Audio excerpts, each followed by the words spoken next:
Morning, lads and ladies. Another morning Battle Brothers stream. God, I spoil you guys.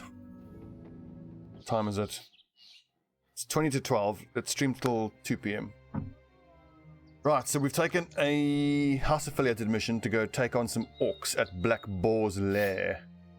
That probably means we're going to be best served to use spears, probably except for our mace specialists, who are probably better served using the actual morning stars. What's up, Mizuma? And if, well, nice Pompeius. I mean, the majority of my damage here is going to come from my backline against these orcs. I'm just imagining it's going to be Orc Young, probably, maybe a Berserker, which I have to hope that my archers can take care of. Look at this absolute dog shit. Oh my god.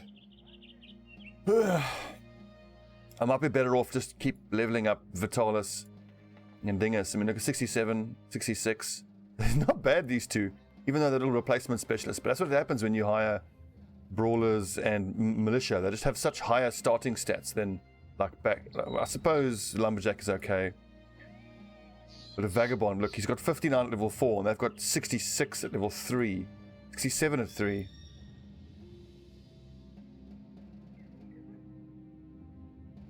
God, Nias. I've got such high hopes for Nias Pompeius. I'm trying to think what I'm going to level on him next. I think it has to be Battle Forged, and then we go probably... I don't know if I'm going to go bags and belts on my raiders. I kind of don't need to.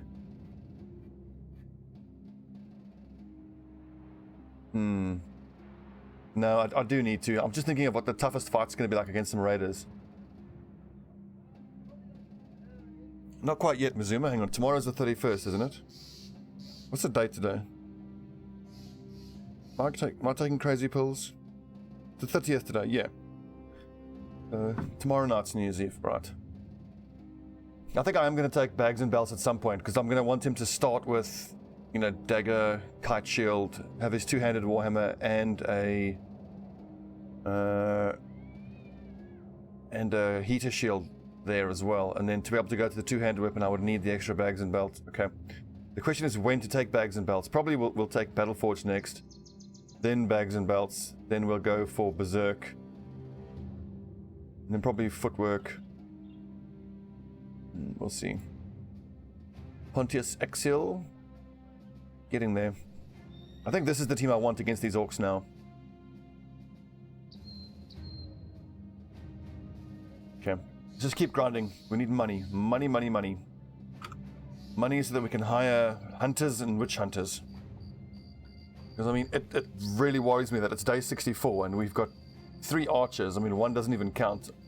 Olivus Oilus is probably the worst I've ever had in terms of archery, bless him. He tries his best, but he's really, really bad. And then the other 2 are not great either. We did for a brief shining moment have 2 promising archers, but they didn't survive some earlier encounters with some marksmen. Because my leveling experiment with them didn't work. It's clear that you have to go for, at a minimum, anticipation as soon as you can. I still think I want to get student, quick retaliate. Warriors? A few warriors? Are you kidding me? Many and a few, and this is a 1 skull? Fuck me. Look at how crap the pay is for this ridiculous mission. That's going to be 2 warriors and like 6 Orc Young. We can't do this. This is too hard.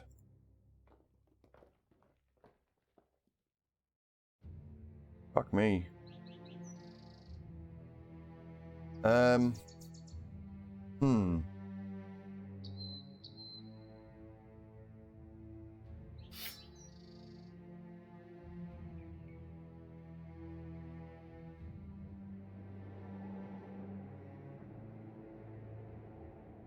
We've got 2 long axes.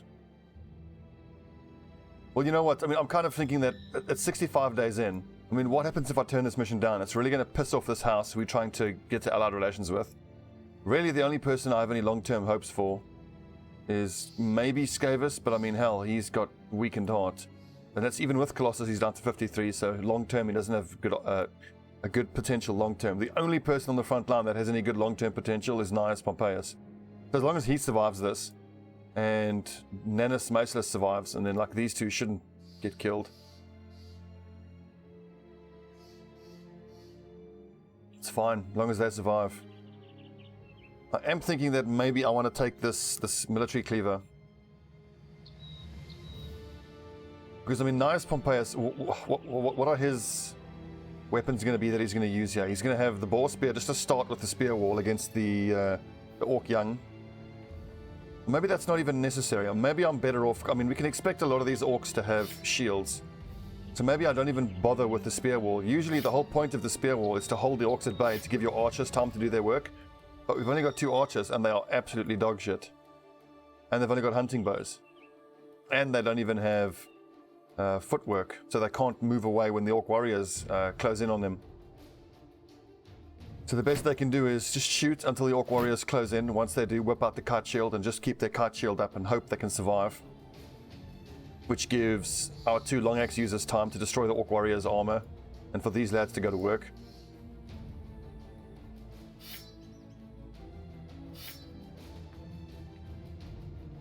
Can the orc warriors be stunned? I don't think so.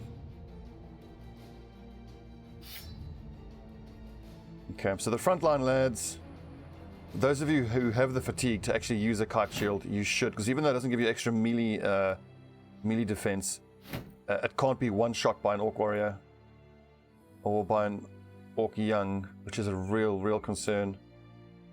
Okay, at least Gnaeus Pompeius has got underdog. So after all this talking, really what I'm getting at is that we just have to bite the bullet and try to do this mission.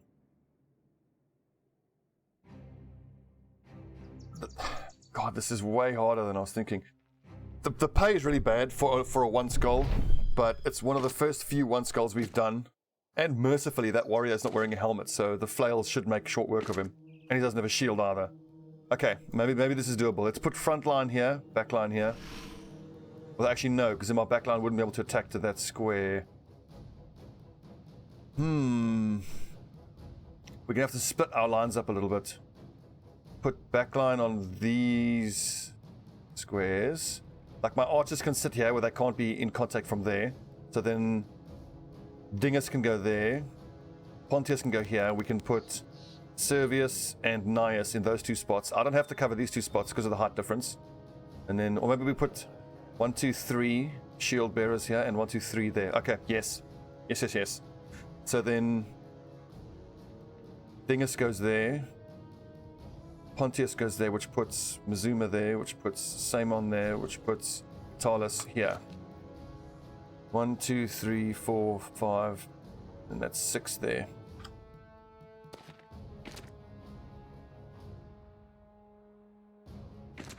I especially want Dingus attacking from height advantage. If one of these orc warriors chooses to close in here, then he should be able to attack down to there with height advantage with an axe.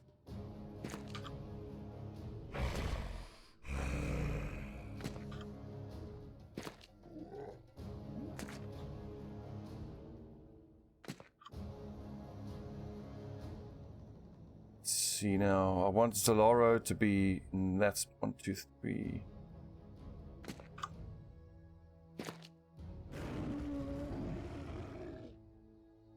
Gnaeus will be on the front of that formation, so if he gets surrounded, he's at least got the very best armor.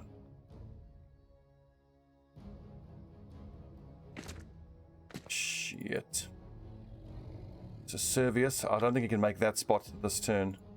Okay, he can. Good. This isn't quite right. I should have had Bigasticus and Lucius swapped. I've got 2 maces together. That's not ideal. But the other warrior. So it looks like there's 2 warriors. This one's got a shield and a helmet. That one should go down pretty damn quick, hopefully, if all goes well. Then the Orc Young are still a challenge. 3 of them have shields. Okay, this is definitely doable, but once again, as is almost always the case, it's just a question of how much are they going to punish us. How much damage are we going to have to take? That's kind of not worth taking that shot. I mean, fine, 65% chance to hit. If I can hope for a headshot, maybe. But he doesn't have a clear shot at any of these Orc Young. I'm just going to wait, see if one of the Orc Young present a shot.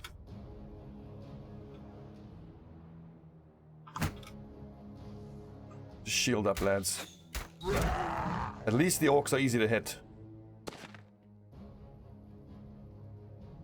Okay, sweet. I've got that opportunity. Bam, good. Split up the 2 maces. Hold positions, men. Be ready for their charge. See, hits the body, does nothing. I think that was still the best shot he had, and it was worth trying for the headshot. If I got lucky with the headshot there, that would have been really good. So for this Orc Warrior, we're going to have 2 flails and a mace attacking him. Which isn't so bad. But of course the first shot hits. Cuts his arm and bleeds. 51%. I don't think it's worth trying to kill the shield. If it's at a 1 in 2 chance to hit him.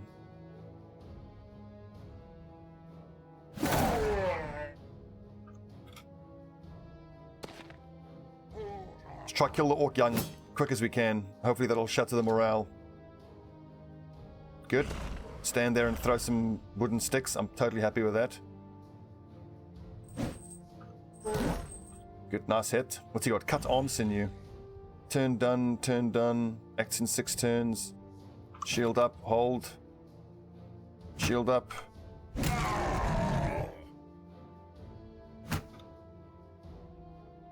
At least I can shoot at this guy, but I can't hit the fucking thing, god damn it.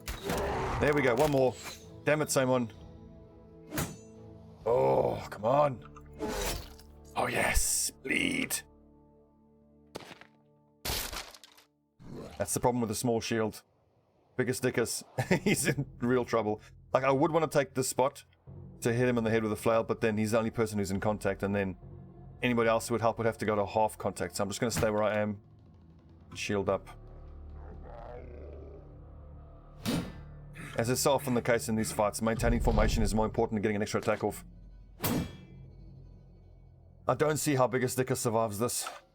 51%. 78. It hits. Still, it'll take like 5 or 6 axe hits to wreck his armor. His armor is pretty substantial.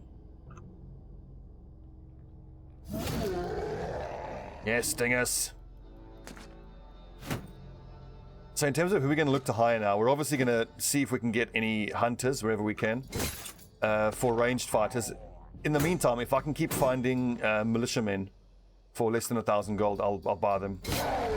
These 2 new guys, Vitalis and Dingus, are 2 of the more promising frontline guys we've had, and they were both... well, one was a brawler, and the other one is a militiaman. Yes, Biggest Dickus!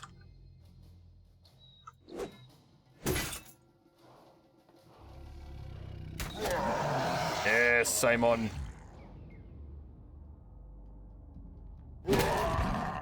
Can he be stunned? The warrior immune to stun, so I may as well take this. Like in this situation, Skavis doesn't need to put his shield up because the warrior is almost guaranteed to go for Biggest Dickus, so I may as well take the second swing at the Orc Young. Which I miss. 51, 72. At least the Orc Young die pretty quick. They are fairly squish. Nice, Mazuma! Oh, thank God for that. That's unexpected. I really thought he would have taken the swing at Biggest Dickus. What's Biggest Dickus's melee defense? Only 8. Odd. So minus melee skill. Yeah, unfortunate. Just hold your position, Lucius. Oh.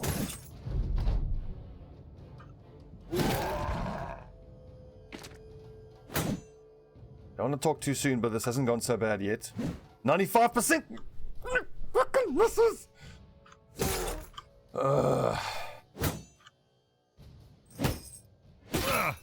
He tried to move there. Weird. Ooh.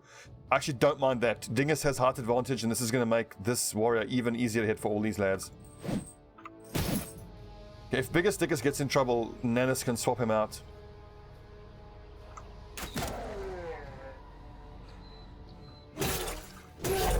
Now we're talking. Now his armor is gone. 61, 50.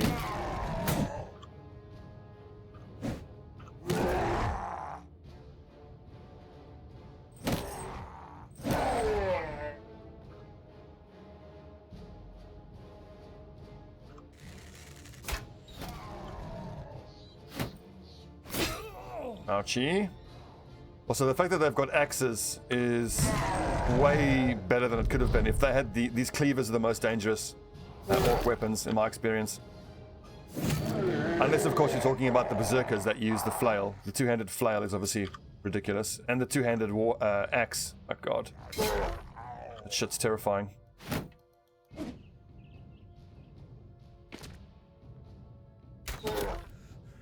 Okay, lads, pile on them. 58, 53. Vorenus, actually... What the hell, just go for it.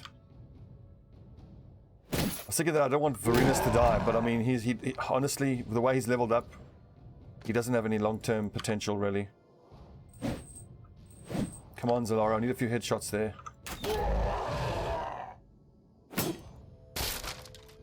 God, it's so lucky. We've been fortunate. This Orc Warrior has spent 4 turns doing nothing. He's landed 1 attack.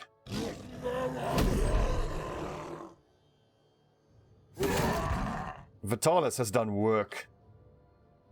I mean, Dingus and Vitalis, with their long axes, have been the majority of the damage in this fight. It's been really impressive.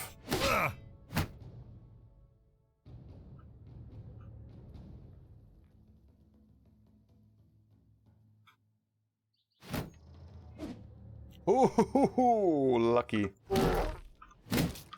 Oh, how close is he to death? He's got like no hit points.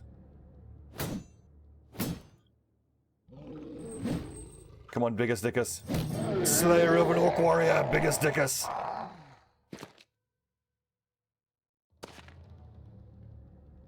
Not bad for a cheap replacement.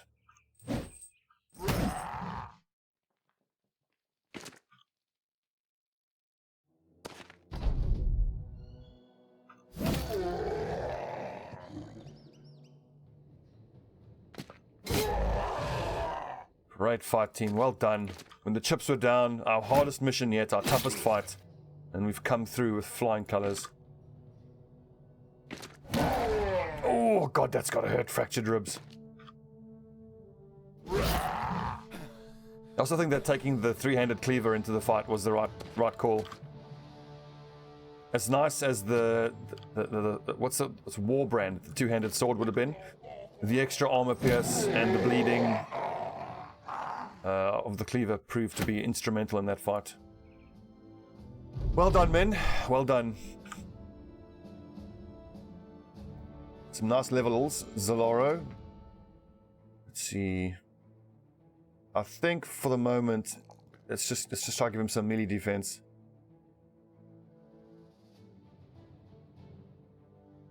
I haven't decided what weapon to make him specialize in yet. I think we can take his weapon specialization as his final item. I think I want to give him bags and belts just to give him that versatility and an extra bit of fatigue. What's the other option? He doesn't need Colossus. I mean, I could just take Gifted instead of Colossus, and then at the next level we take Underdog. But now seems like a good chance to sneak in bags and belts. And that lets him carry Kite Shield and a spear without affecting his fatigue. Out of interest, what would that be? It's actually, look, it only gives the same amount of defense as a round shield. It's only the hit points. Minus 72. It makes it worth carrying, so. I will occasionally use these feral shields on the back lines to help with range defense, because plus 20 range defense, which isn't as good as a kite shield, plus 25. But only 12 fatigue. So sometimes if you want to squeeze out a little bit of extra fatigue, you do it that way. His 32 resolve is just not good enough, but I mean his fatigue is awful as well. Okay, we'll pick up Anticipation. Anticipation. God, 58 range skill at level 5. Ugh. Está no bueno. No bueno. Not good.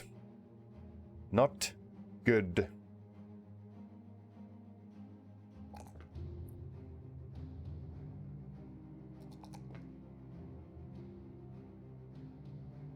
Dingus Maximus, at this point I might actually want to put him on the front line. He's fairly tough, but he doesn't have a lot of fatigue. And I mean, he's already been he's been doing work from the backline with these two-handed axes. I'm going to be taking gifted on everybody who I don't intend to have a long-term future. So at some point I'll sneak it into just about everybody except for Nias, Maceless, and the other banner boy. Everyone else is going to get gifted.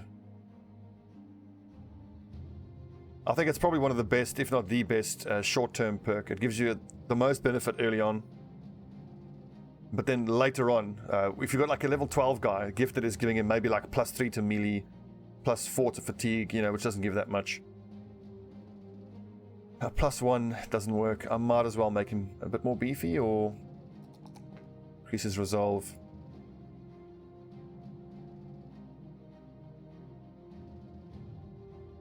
Oh, you felt useless, did you? It's too bad.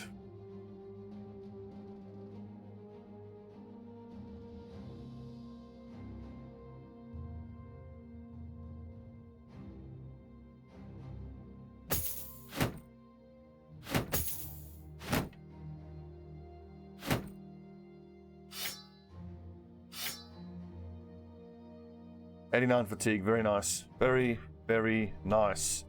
66 melee skill with a flail. It needs a wee wooden stick.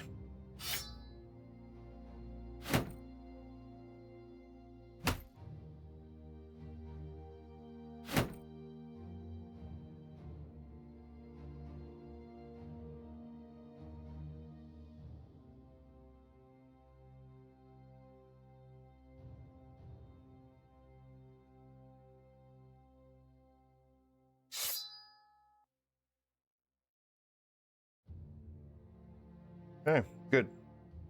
One thing is upsetting me though. We've got blue shields up front except for this one guy.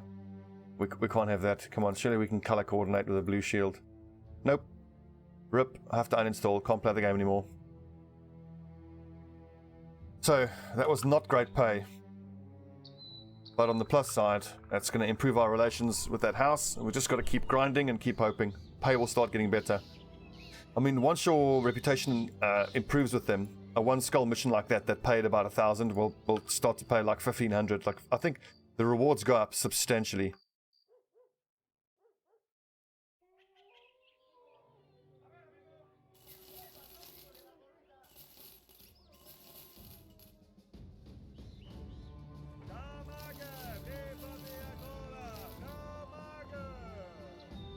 $250. I think I'm happy to pay that. That's what makes it so hard to do these early fights. So basically, we've only just barely covered our costs on this fight. Ooh, that's tempting. A brawler with Iron Jaw. He's greedy though, because he's expensive. But honestly, I'm happy to pay. He's going to have Iron Jaw, so he's going to have resistance to getting injured. Or his resistance threshold is going to be higher. Just want to see... it's not under perks. Under backgrounds, I think.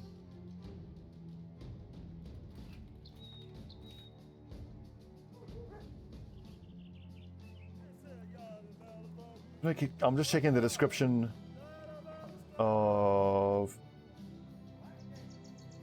What's it under? Under perks, maybe? Iron Jaw. I want to get the Iron Jaw description. I think it's 25% less likely to suffer an injury.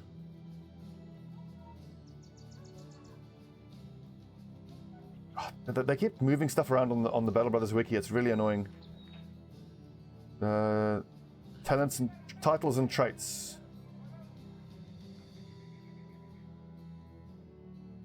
E, F, G, H. Iron Jaw. The threshold to sustain injuries on getting hit is increased by 25. And synergizes nicely with the Colossus perk. Sweet.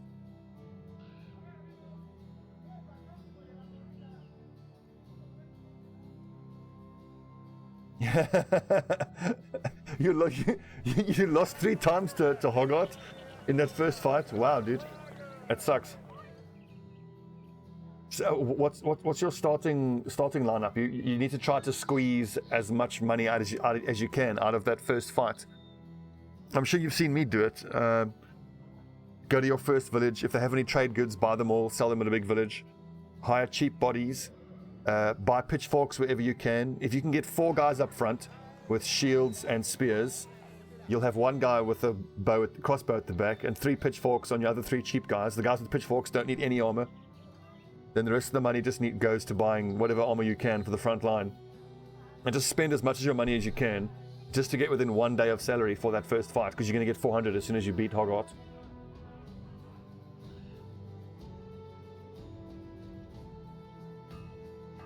So look, here's a specialist who doesn't have gifted. But the thing is, he's already at level 6, so I want to take Underdog and then Battle Forged. Really, on my specialists, I would take Gifted if I don't need to take Colossus. Yeah, cheap bodies at Hoggart, yeah. And if it's at all possible, if you can dagger him down and get his armor, it's great. And then you throw the 90 points of armor onto your... it was Pulo in our fight. It's your companion with the 2 stars in melee skill. Come on, have good stars. He doesn't have good stars. But he does have good fatigue, and his melee skill is alright. Okay, this will be just another specialist, but he'll be better than some of the other shitters we have. Who's next? Marius Augustus. Is it Marius or Marcus? Marcus Augustus. In fact, I like Marius, if you don't mind. We've got too many Marcuses already. This means I can certainly retire someone, and this is probably a good time to get rid of... here we go. Scavis, because he suffered from a weakened heart. Who else is bloody awful? Actually, who's worse? Servius is probably worse than Scavis. Because we can keep chucking points at his hit points, but Servius is never going to have enough fatigue ever. He is hard to hit, at least. I think we fire Olivius, because I mean this is just embarrassing, dude. I think you need to go back to juggling balls and trying to entertain people that way. We can't pay the compensation, which is going to piss people off. That's just too bad.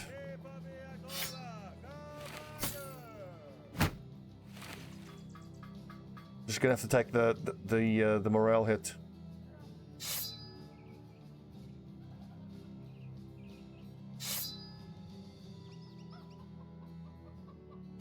Times are tough for the 13th Legion. We'll have a drink. You guys will all forget about it. Don't you worry. Anyway, thank you for your service, Olivus Oilus. You did try. You did your best. Bless your heart. Your useless, incompetent heart.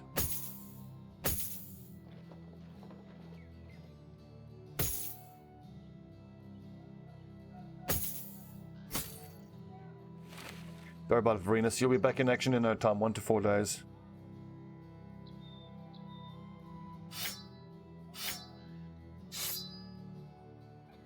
I do like having the 2 long axes in the back of the formation. I think this is going to be our setup just for a while. What I could do is I could look at some of these specialists, these new specialist guys. If I get a specialist who has range defense, and I don't really see any long-term potential in the front line, I might make them just a replacement who's only there to replace guys in the front line, or I could keep them as dedicated pikemen, because that's quite tempting if the first end-game crisis we're going to get is going to be the undead. Because if it's the undead crisis, you actually don't want your archers. In a lot of the fights, you are better served to have pikemen on the back line who just use war scythes or some marksmen, many raiders, and a leader. That is something I want to clear out eventually, but that's too hard for us right now.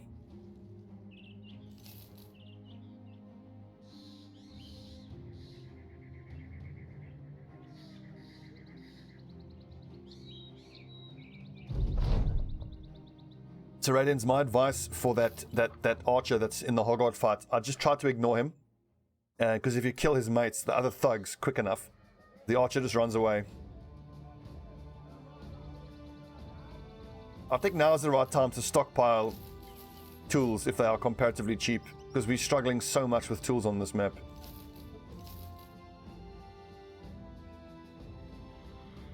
That 224. Costs just keep growing, but we're not earning money. Oh, I'd love to get him, but he's super expensive. Torhelm, this guy's a great deal. That's so cheap for a level 3 cell sword. 4,800. He's got no armor, but really most of that money, I mean, like 4,800 of that, 3,300 is that great sword is carrying, and another 600 is the armor. So he really, if he was naked, he would cost 400 gold. Cheer up, lads. Have a drink. There you go. I know you're all upset that we had to fire Oliver's Oilers, but, you know, he did his best. We were very fond of him, but it was very entertaining at the campfire at night, juggling and telling stories, but when it came to fighting, the man was, you know, comically inept.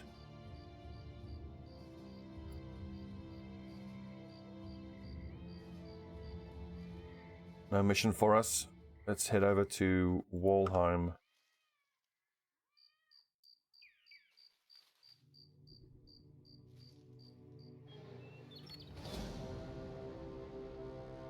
War dogs, some thugs, a few poachers, not worth fighting. It's going to take a long time to get this ambition. Well, we're going to keep grinding money until we can get enough money for another week worth of provisions and crowns, and then we can go explore here and try to find 3 more of those little goblin huts. Yes and no. I'm not crazy about this map. Normally, when I generate a map, what I'm hoping for is seeing a southern part of the map, because it's the south that has all the fields. But all these peninsulas like this really suck, because it's so hard to get between the cities, and you don't get a lot of ruins spawning between them. The north tends to be more heavily wooded and more cold, and this is the first time in all the seasons I've played where one house has 1, 2, 3, 4, 5, 6, 7, 8, 9, 10 houses. Another one only has 2. That's very, very weird. And what also sucks is, actually, you know what? I don't like this map. I officially don't like this map. So I want to ally with this northern house, but there's not one temple in all 10 of those cities. So they are not very religious, these lads. This is great. Let's go do a patrol. This could be good money, but we're going to need to be super aggressive. We've only got 1 day worth of salary. So I want to try to get, how many heads have they given us? Up to 35. Okay, so we go head straight for abandoned cemetery. That's our best chance to get a lot of heads quickly. We just pray it's chock-a-block full of zombies. What I really need is to encounter a patrol of zombies outside of it and then clear out the zombies that are in there.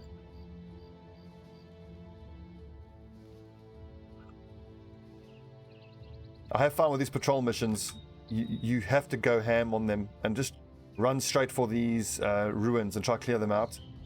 Because in the past, I've tried just patrolling around and trying to find random enemies patrolling the map. But then if it doesn't happen, you spend a week doing the patrol. And it costs 224 per day, so 1,400. So that, you know, it's 1,400 less profit from the patrol. I'm expecting zombies here. So we'll start with swords, but it might be grave robbers, so let's be prepared for either of them.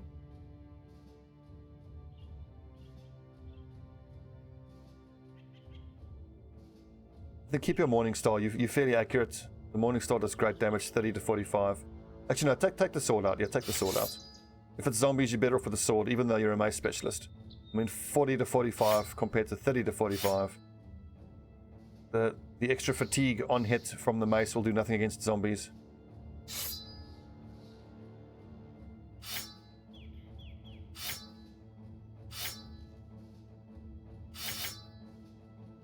That setup is fine, I reckon. Whether it's zombies or raiders, you're fine to start with the Warbrand. Axe and axe, though we never. I think pikes. Yeah, okay. I want to have the option of a pike or a long axe. Again, I'm expecting zombies, for which the pike is better, because I don't need the extra armor shred. I just need the on-hit chance.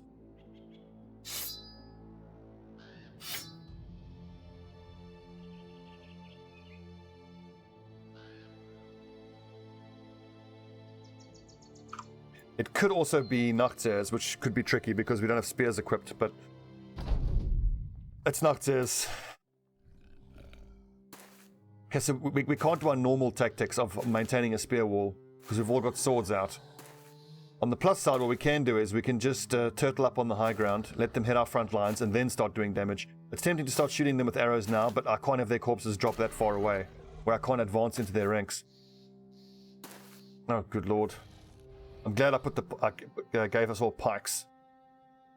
Honestly, we don't even have to move, we can stay here. The only change I'll make is I'm going to move Zalaro around to this flank, because it looks like they're going to try hit us on this flank here.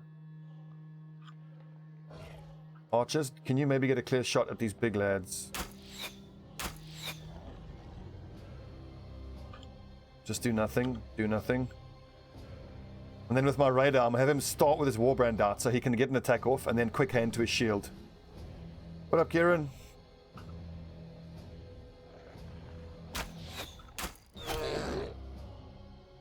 Just trying to soften up these big boys.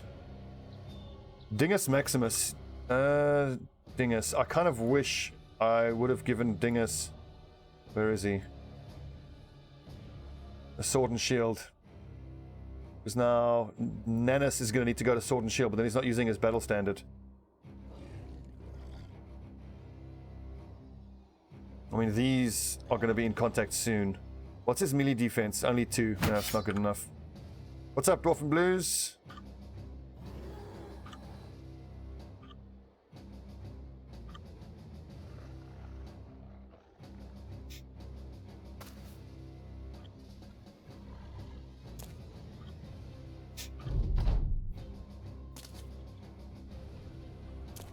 Yes, come at us, nerds. In height disadvantage. Moving forward into them could be challenging here. I've got to be very careful with how and when I kill these things. I might be well served actually to riposte against them, let them kill themselves on their own turn. You see, they're all moving south. What's up, Leon?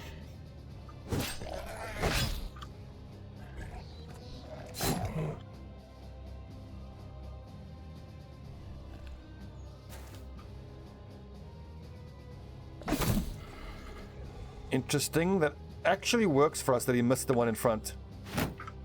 I can kill it on the next turn. I need to be able to kill it and then step forward into its corpse.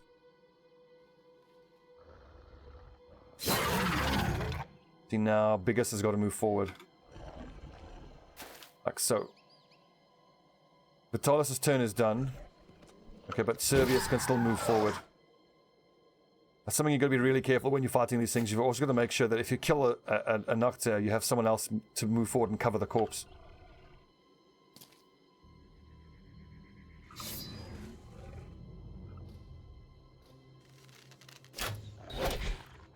Just trying to soften up these big boys.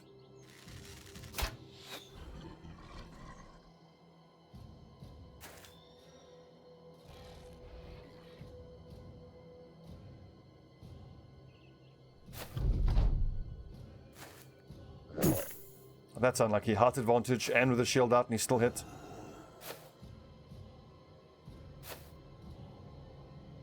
The main thing is making sure that I can either kill these tier 2 Noctirs before they get to eat a corpse. Because if these, that's the main danger here. I mean, this one's already a tier 3, which sucks, but if these lads end up eating corpses, that's going to be really hard for us to deal with.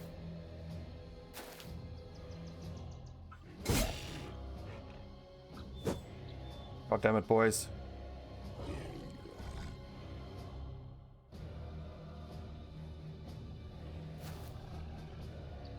All this maneuvering is kind of working for us. I don't mind it. Because all the turns, so far these guys have spent 2 or 3 turns just maneuvering around. They haven't done any damage. I don't mind that, honestly.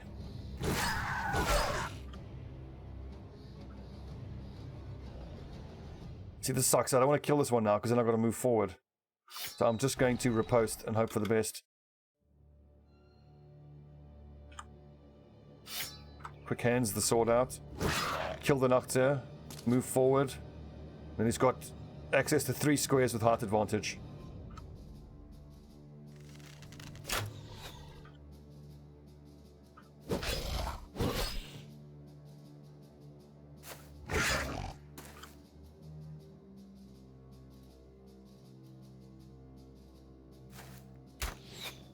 come on. I can't get any attacks off from there. Maybe from here I can get an attack off. Yes, I think that's probably what's going to happen here, which is fine, because then Nias will have... look, whichever of these goes here will be surrounded by 4 enemy, by 4 of my lads.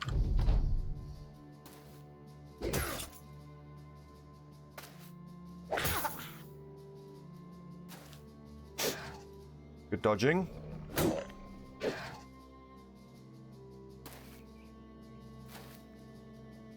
So we need 35 heads for this patrol. This is 14 of them. That's pretty good. We'll run around a little bit and see what else we can find, but I might even hand this patrol in early. Oh, he's so close to dying.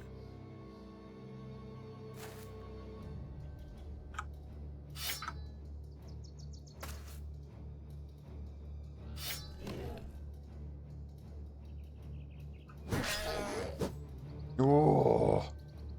I think the AI might have calculated that if it had gone for that corpse, it would have been surrounded by 4 enemies and height advantage. That would have been pretty much guaranteed death for whichever enemy went there. Come on, lads, you're firing into a group of freaking enemies, for God's sake. I need these Noctirs to kill themselves on their turn, so I'm going to riposte instead.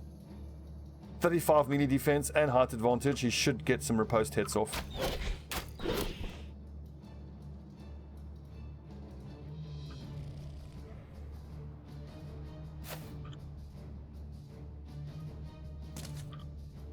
This has been an interesting fight. There's been a lot of maneuvering about.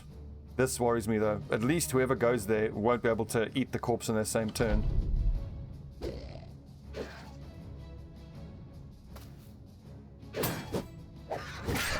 That's actually not ideal, because now they get to eat. Ah! Fuck. That actually is okay. That's a tier 3 on top of a corpse. Okay, so I have to occupy that spot this turn, otherwise this one's going to become tier 3 as well. These nerds are fleeing. So the total numbers we're having to deal... Oh, whoopsie, that's not at all what I meant to do. At least on the next turn I can swap Nanis with Vitalis to get him out of melee contact. We've just got to swarm these big boys now and do all the damage we can, quick as we can.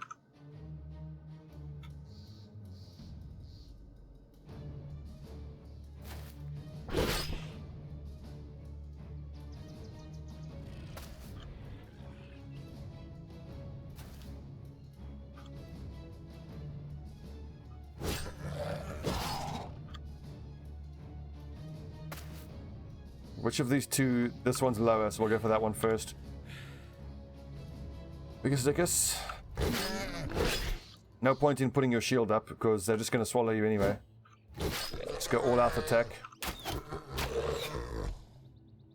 Fuck, that one's going to become tier 3. There's nothing I can do about it. He fled. Okay, thank goodness. Okay, heals up. Annoying. Swallows. I'm actually glad he swallowed that guy because that lad of ours was very injured. So that works for me. I mean, I prefer him to get swallowed than to get attacked twice. If this Noctis had attacked him twice, it would have killed him. Okay, so I've kind of screwed this up, but... Nanis. Go to sword and shield.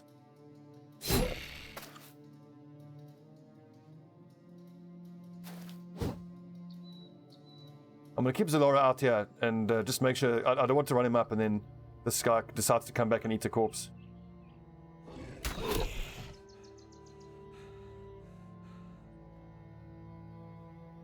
I need to... Actually, I shouldn't have put... I was trying to put Skyvus there, but I didn't realize he would be stopped there, so I won't be able to attack these two in a line.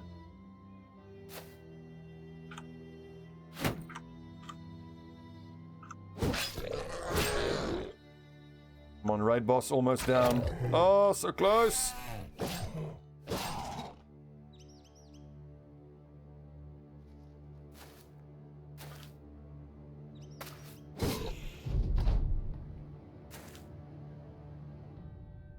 What's up, Duck Yours? Oh, raid boss down. Get off that corpse, you disgusting disgusting creature. One more. Slay him, dingus. Well slain. So under the circumstances, this fight went really well. It just shows how important it is to have spears against Noctis. Just letting them charge into the spear wall is so much easier to deal with them than letting them close in on your front line. Run them down, want the extra head. Yeah, I'm pleased with that. We had a bit of luck with them maneuvering around for a few turns rather than attacking us. Also, that tier 3 Noctis deciding to swallow Servius rather than attacking him twice was clutch. Dude, never be afraid to lose at XCOM. Oh, extra money.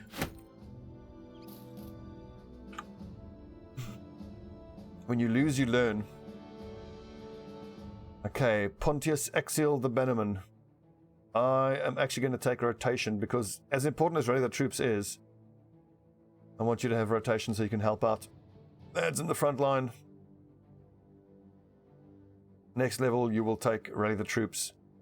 Then you'll take probably footwork or battle forged. Your fatigue is no good. Well fought, men. That was excellent.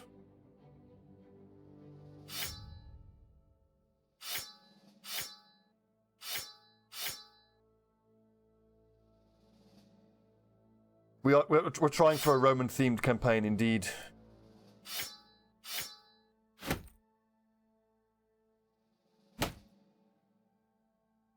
No War of the Chosen Long War yet.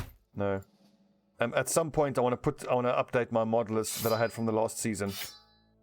What I want to do is have all pods active and permanent dark events, and then probably start with squad size 6, just because with all pods active, the already difficult early game will be impossible.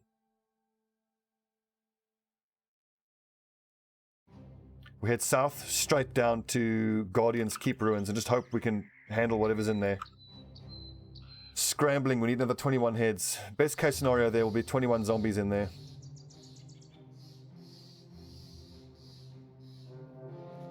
Seven brigands, some thugs, a few poachers. We'll fight these nerds at night. And then that'll be good heads.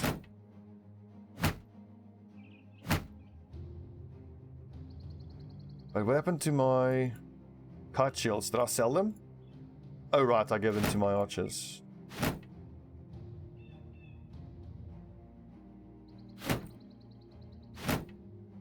What happened to the... We had so many kite shields. Did I really sell them? Not good.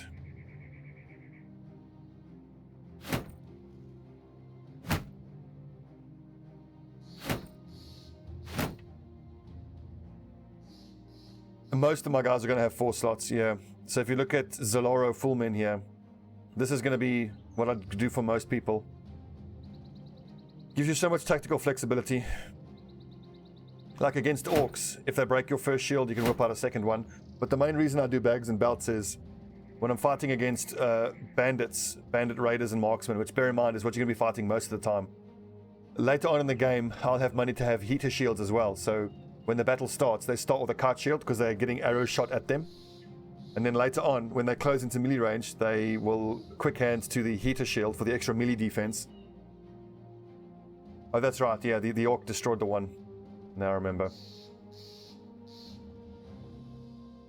Sword, specialist replacement, mace, and mace.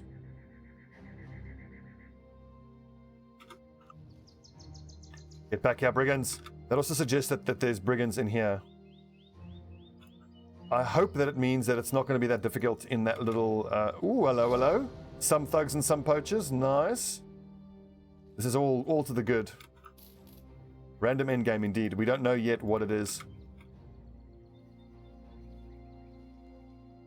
Wait, did these guys come out of here? I don't think so. We're just waiting for it to get dark at this point. Good, so Vorenus can go back into the front line.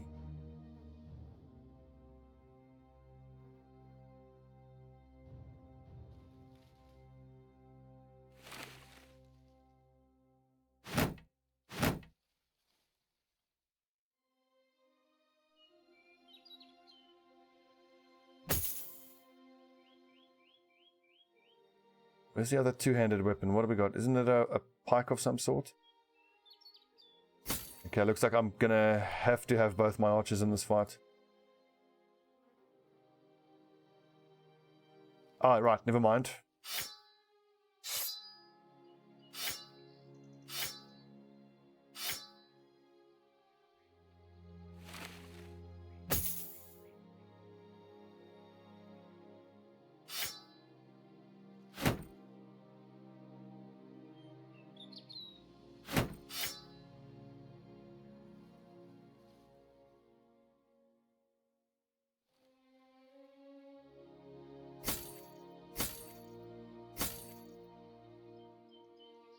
Get these nerds. It'll be dark soon. We can get them.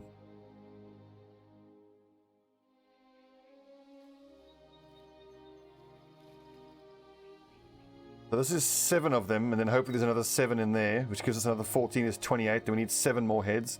We'll see what's in Guardian's Keep ruins, but I'll send off my Falcon and then decide whether I want to attack it or not.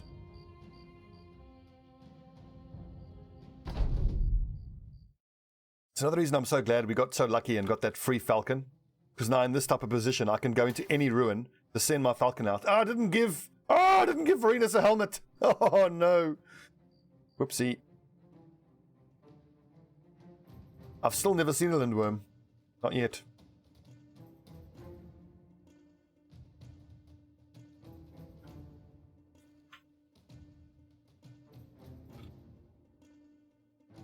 I bet you Varenus is going to get the first arrow shot at him. It's going to hit him in the head. 100% guaranteed. They should be moving towards us. Nope.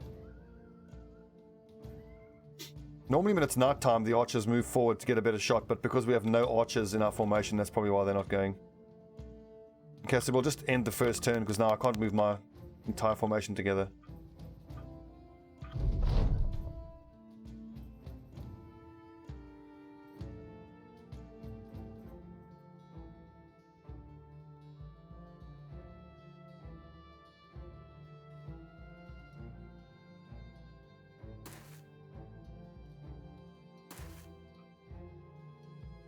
Going on with this fucking hill of mine.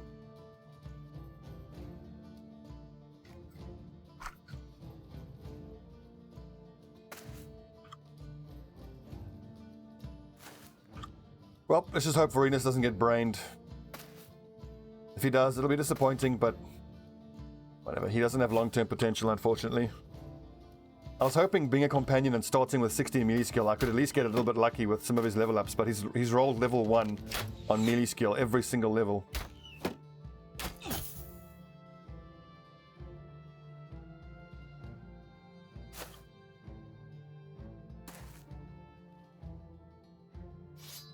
Oh, bless your little heart with your little spear.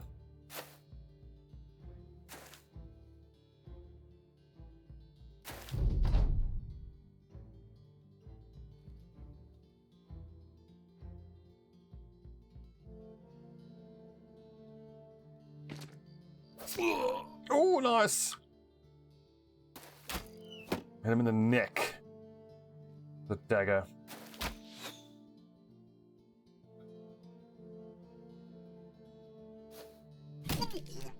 Okay, I meant to stun him there, but crushing his head is also a good option.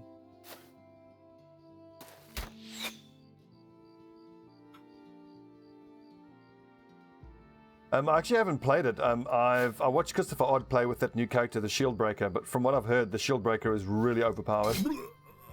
And I haven't actually tried it. The thing is, I want to finish Vanilla Darkest Dungeon before I try the expansion. And I haven't finished the Vanilla one yet.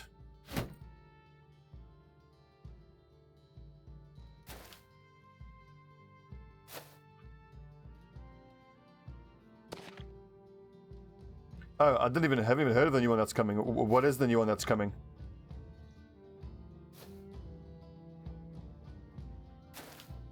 I'm not familiar with it.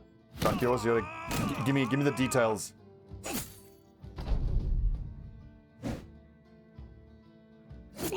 You mother... Your little fucking kitchen knife. Get stabbed, you bastard!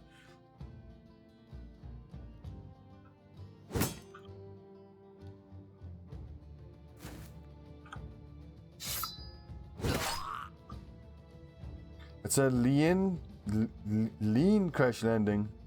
Alien. Oh, what? That sounds really weird. Like, how's that going to fit in with Darkest Dungeon? Aliens? Crash landed? What?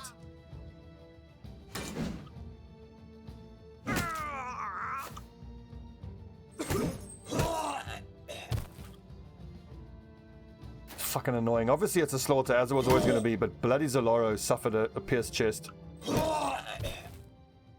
Annoying.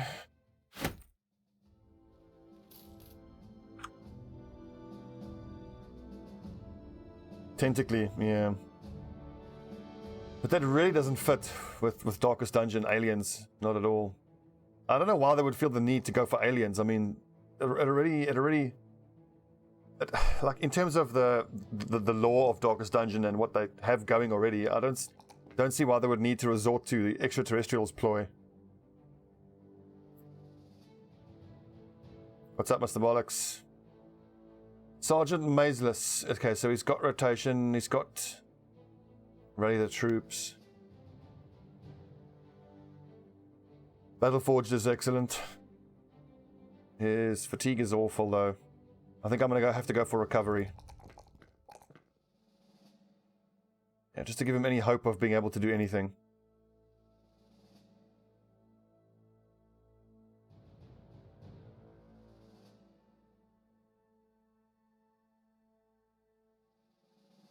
Let's quickly head to the temple and get that injury treated. The temple at Visa. We're making pretty good progress. At 21 times 60 so far. That's 1260. Plus 3, so 1500. That's already a very nice payday. Unfortunately, it's dawn, so I don't want to take this fight on. Some thugs, some poachers. Awesome. That'll be like 10, which gets us to 31, and then we can hand this in.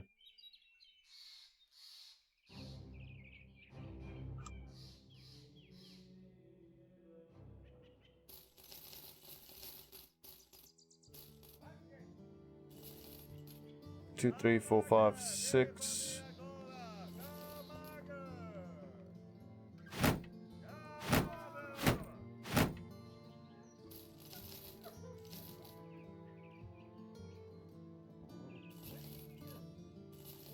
Yeah, I don't have the money to heal that wound. It'll just have to heal normally. I've got enough medical supplies for the moment. That's very cheap beer.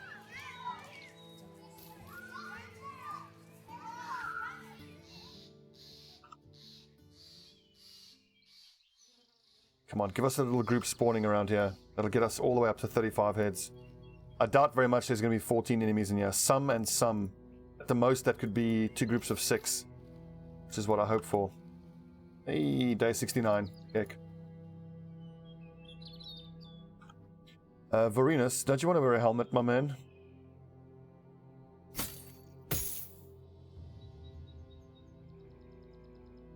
Also, it's only thugs. I mean, like, the flails are kind of not necessary. But fuck it, they might have some shields.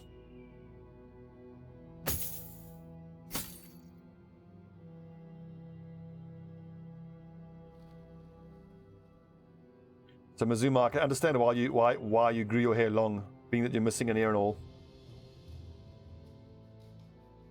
Yeah, I could. I'm always very nervous of camping out in the open like this because with the advanced timing, you've got no idea what's going to hit you. Or the point is, if something attacks you, you don't have the chance to react. 10, awesome. So that'll give us the 31 heads. We can go hand this in.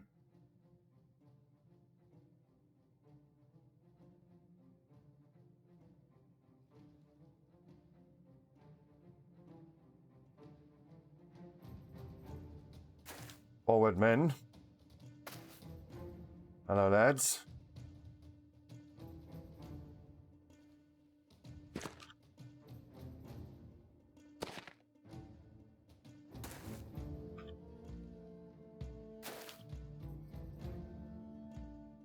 They're little short bows, thank goodness. Vitalis, yep, he's here somewhere. Vitalis, there you go. Actually, one of the more promising new guys. I think Vitalis is a militiaman. But yeah, in the early game, whenever I can afford to hire a militiaman, I'll always do it. They get +5 to melee skill and +5 to ranged, which isn't that great. It's about the same as a brawler. But a militiaman has a higher base starting stats. So he has a better chance to be, you know, better overall.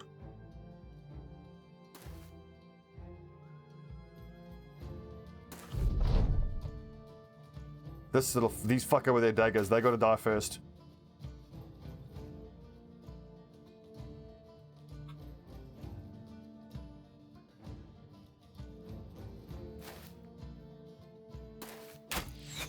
We've got a dog as well to chase down these archers once they start fleeing, so that's good. Get stunned, you piece of shit.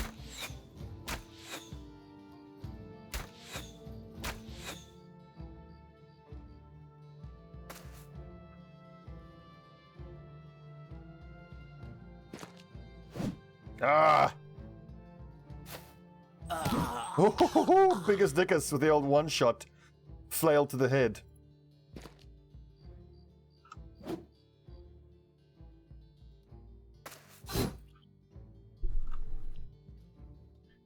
The new game overhype, I don't actually. There was a dev blog about it a little while ago, which I really should have read, I suppose. Please don't stab, please don't stab. Oh, you mother! Ah!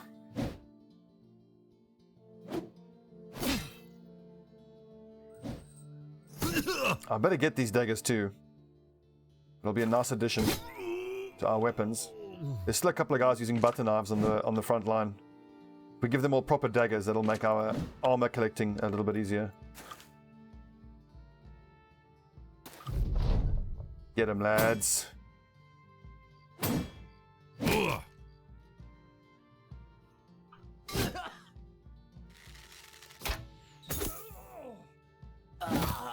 That's what I'm talking about.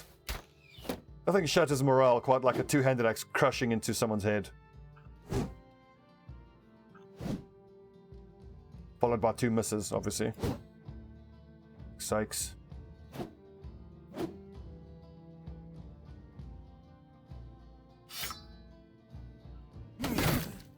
Good hit, Nias.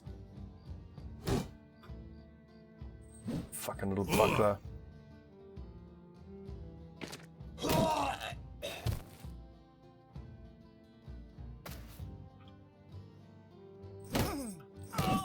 There you go, get domed, nerd.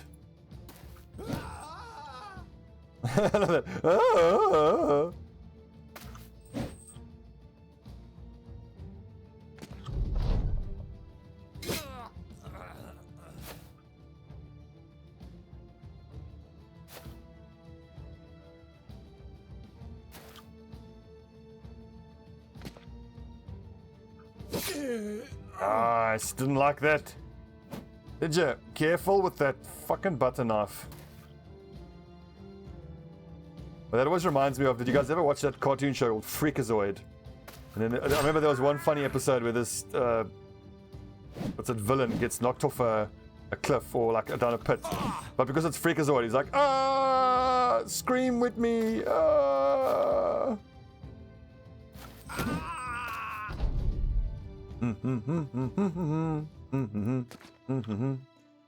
God, it was such a good show.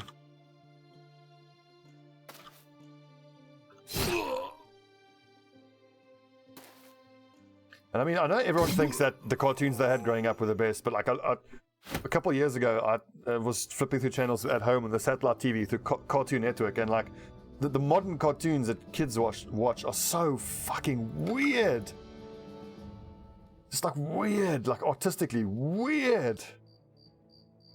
Wacky Races was cool. Animaniacs, like Pinky and the Brain, loved that. That was a great show.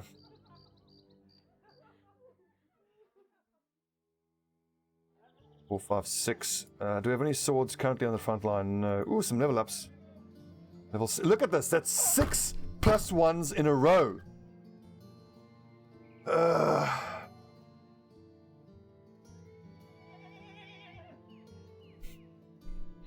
I don't know what lemon grab is, Mr. Bollocks.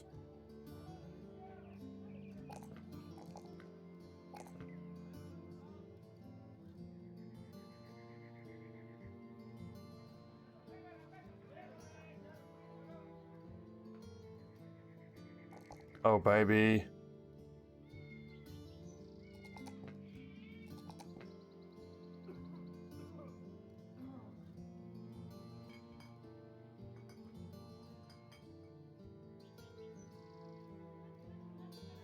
No, it's okay. I've no interest in weird-ass cartoons.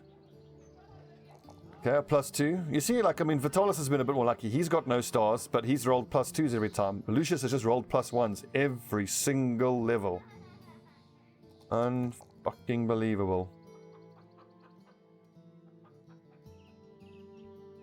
Okay, so now at level 4, Vitalis can actually go to the front line. He's got Steel Brow, he's got 68 melee skills, 75 hit points. He's decent to go on the front line. Like one of these lads here on the back. Someone like Servius, this could actually be a good time to make him be the pikeman, because his asthmatic isn't going to be as bad when he's using a pike, but he doesn't have stats in range defense. He-Man, Masters of the Universe. And what was that show with it had mechs in it? It's transforming mechs. What was it called? Fucking hell. It wasn't Transformers. Battletech. I think it was called Battletech or something like that. And of course, the X-Men animated shows. I loved animated X-Men. It was so, so good.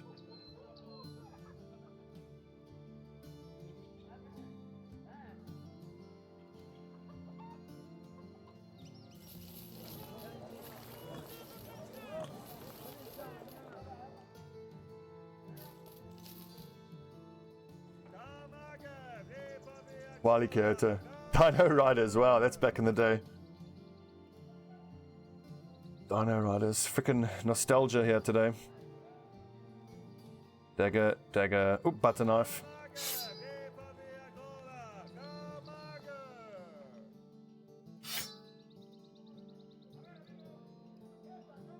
$265, yeah, fine, I'll take that. Worth $160, that's a bit expensive. Suppose let's stock up on some bread and beer while we're here, and it's not unreasonably expensive. Let's go get paid, lads. Oh, nice. Full men no longer suffers. Oh, but I still got to patrol to a couple of villages. I might have to sell some more stuff on the way there. If we run into something small to get the extra 4 heads, we'll take them on.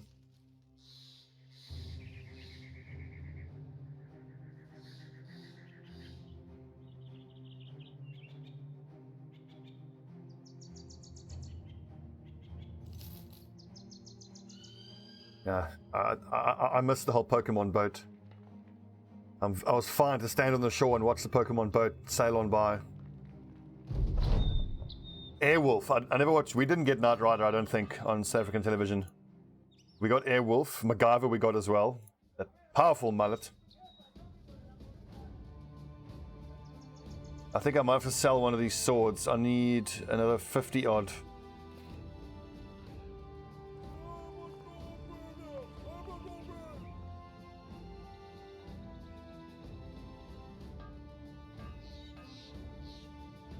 I can sell one of the flails, I think, then 1, 2, 3, 4 flails. DuckTales, yeah, Ninja Turtles, yeah. Oh, jeez, the very first animated show I ever watched, and I was like, I must have been 6 or 7 at the time, was Gummy Bears. Gummy bears, bouncing here and there and everywhere. High adventure, it's beyond compare. They are the gummy bears. And I was like, yeah, oh, for fuck's sake. Stop singing Gummy Bears and getting attacked by God knows what. This is a big group. It's going to be, oh, this is going to be bad. Marksman with hunter's bows. Raiders. Thank God it's nighttime at least. Should we try a slightly different tactic, Salve Luca? Normally I would just like hide in a big circle and fight them. Maybe we can try fighting our way towards in a certain direction. This isn't actually that bad. I mean, of course that hunter has height advantage, but it's only a hunter's bow. It's the tier 2 crossbows that are obviously so terrifying.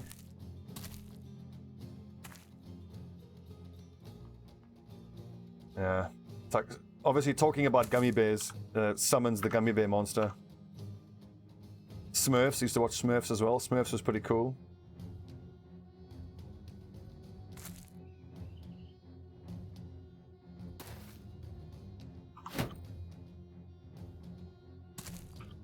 This is a terribly congested fight over here. I can't go that far because then this lad will have height advantage, so that's as far as we can go there. I need some lads to take that position, but there isn't any space for them. You can't. I need Marius to move here before I can do anything else. Perfect. Zaloro can go there.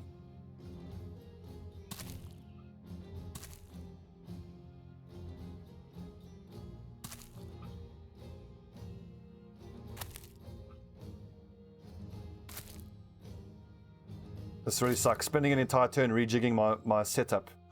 Not what I wanted to do. What's up, Raffle? I'm going to need 2 frontline lads here. My archer can stay there. I'll send Dingus to help them. You guys hold that flank. You guys hold this flank. The big question is, what are the other marksmen going to have? Even though it's nighttime, they almost never miss. What's up, Augustin? So there's bound to be a couple of other marksmen, and that's what I didn't want to see. A tier 2 crossbow. Okay, so Skavis is going to go here. Or actually, maybe Skavis will take... Who's got the highest melee defense? So Servius has 35. Skavis has 19. Who's this? This is Biggest Dickus. What defense does Biggest Dickus have? 24. Okay, so he will go to that spot. Skavius will go there, and then we'll move Nanus up there. I'm gonna need a shield breaker, maybe.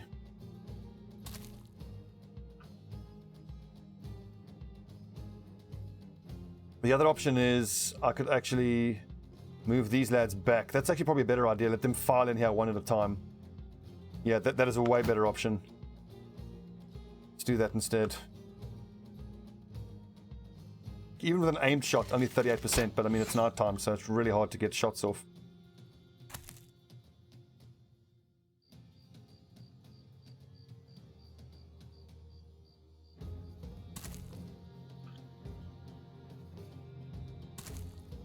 See, this is fine. One of the shield bearers will have to go here, and then the bladed pike will go there most likely, and then we'll still be able to pike him from there.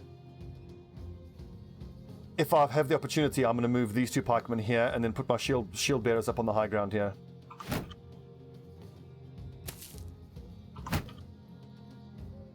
They shouldn't be able to close in this turn. Okay, this may yet work.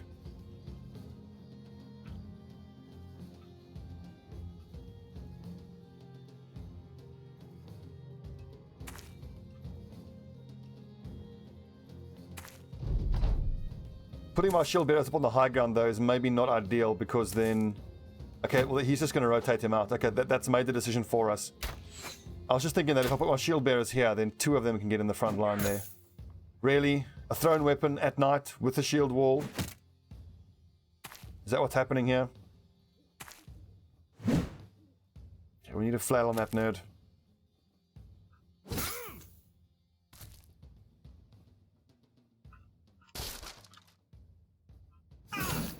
Get wrecked! Shit.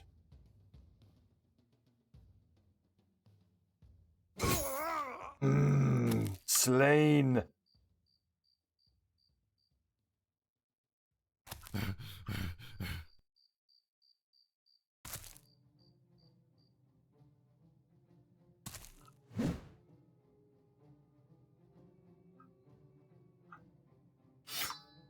Get him, nice.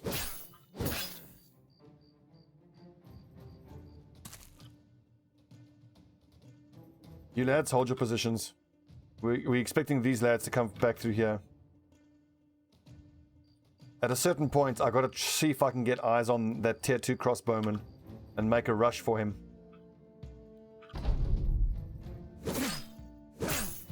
Cowards want to attack us at night, ambush us in a forest.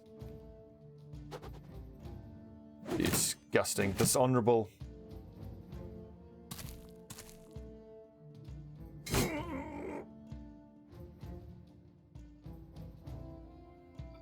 Shit, I should have moved Vitalis after he took that shot.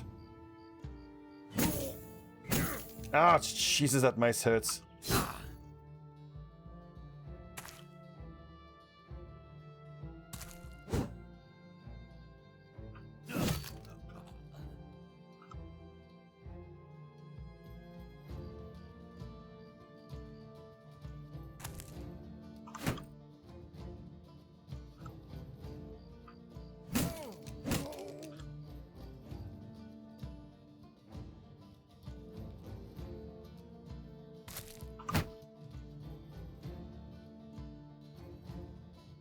Oh yeah, you can't beat the damage of a two-handed weapon, but he's going to have to get his shield out and keep it out now because he's really hurt. And his armor is super low. A couple hits and he'll die. Well, this archer doesn't have an unobstructed shot at him, so I'm sure he'll be fine. Nias will just have to try to pick up that mace on the next turn, or he'll just use his dagger.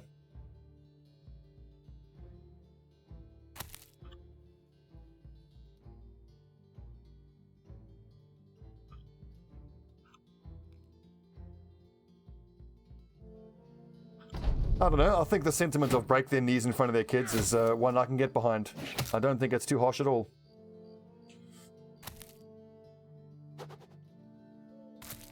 So I need to rush this bit of the formation now, but I don't have the troops to do it yet. I need these lads to get freed up. These nerds are going to show in the next turn or two. Dude, seriously! It's fucking Raider, they are so lethal, they almost never miss.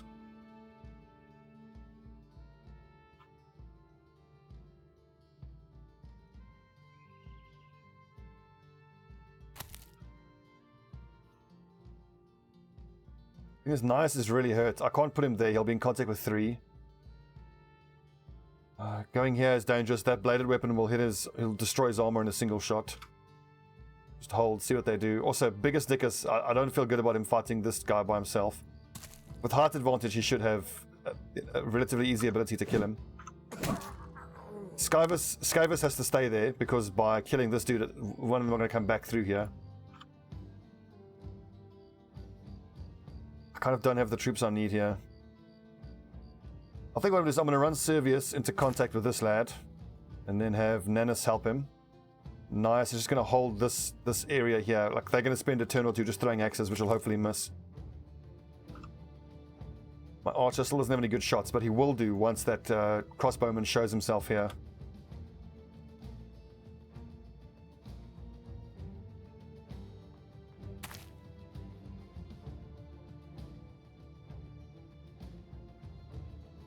See, that's actually no good, because then it's an unobstructed shot for that hunter. The Nias is going to have to take up that spot and put his shield up. But I think we'll put Nanus in that spot, which lets Pontius reinforce the north flank.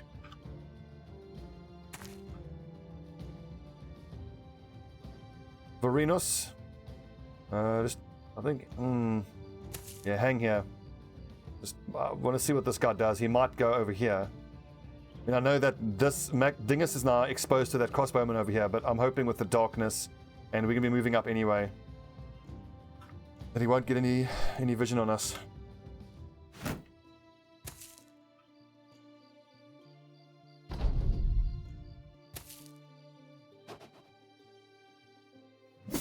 As soon as any of them decide to start fleeing, we're not going to pursue them. We just needed 4 heads. We've already got 3 out of the 4 that we need. So I'm quite happy for them to flee.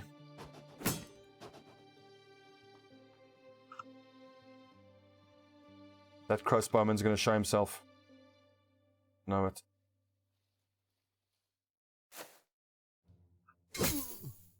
Shit on.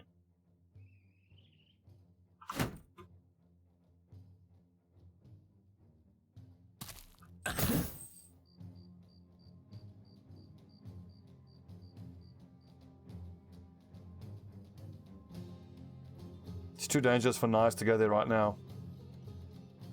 I'm going to go here and invite this raider to try to take this position to attack Morius. Because then he'll be surrounded and that'll be easier to hit him. The main thing is keeping Nias alive. So I just realized I've put him in contact with this bladed pike.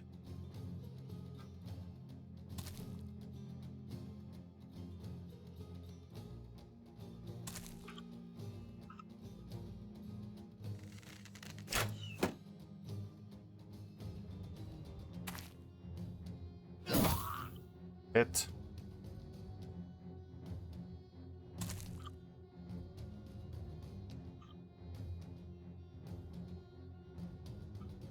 I'm just waiting for this guy to take that position. And Skavis, you still got to keep holding that flank. You don't have much armor anyway. Ooh, scary. Just as I had hoped, he took that spot.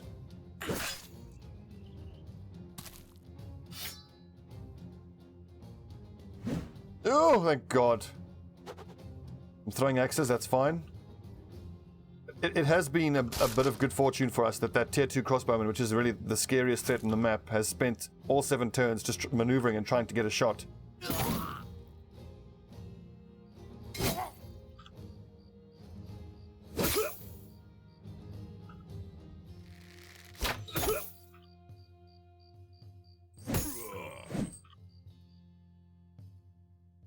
%. You can try, but get your shield up first. I mean, he is riposting. Okay, sweet. That's broken his morale. Shield up, Nias. Get him, lads. Get him. Flank is collapsing on the right. Motherfuckers want to ambush us. We'll show you.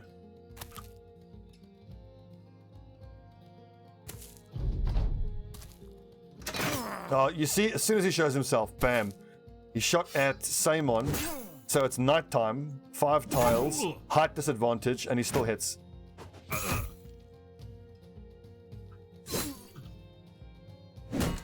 But I'm pretty sure that the bandit marksmen have about 4,000 ranged accuracy. No, it's 5. It's 5,000. Yeah. Pretty sure that's what it is.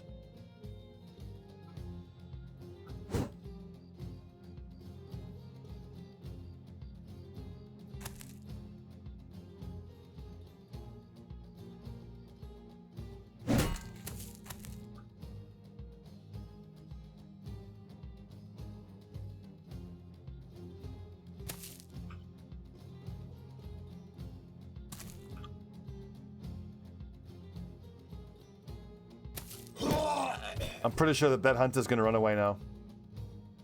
Once all the raiders die, the marksmen tend to flee in pretty short order. Now it's just about keeping everyone alive. So Nanus and Nias are in a bit of trouble.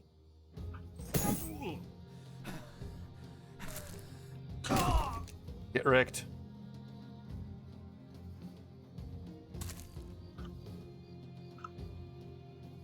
%.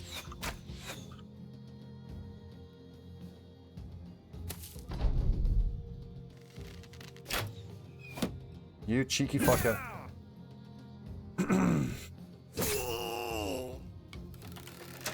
Oh, thank God that missed. So that was an 8% shot. He took. I saw the chance was 8. So the previous crossbow shot that he hit was 8% chance, and he hit.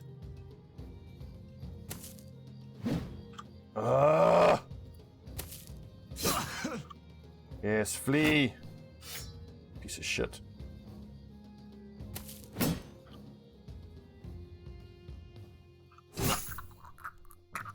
It's almost doggy time. Although honestly, I don't really need to. But I'm gonna need to move Zalaro first. I just worry the dog gets killed, and for what? Maybe 1 extra head. We've already got the maximum heads we need.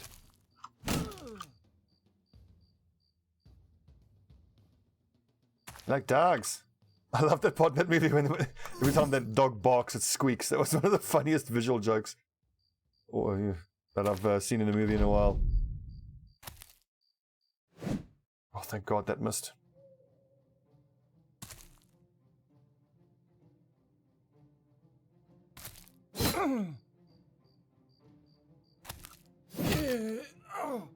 That's satisfying. Come on, kill him!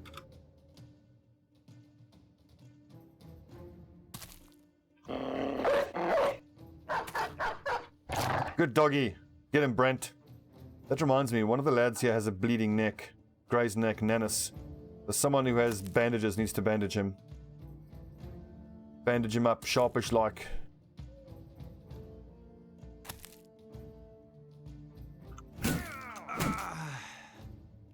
Is there a more satisfying sound than the mace? I don't think so.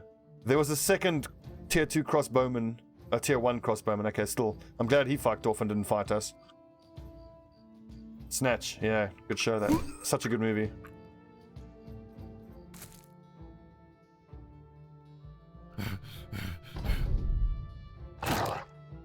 So the key thing here is to treat this bleeding neck. There you go. Remember, so some of the wounds like that, like grazed neck and cut artery, if you treat them in the battle, it takes away the actual injury. So it saves you. It saves you having to pay to get it treated.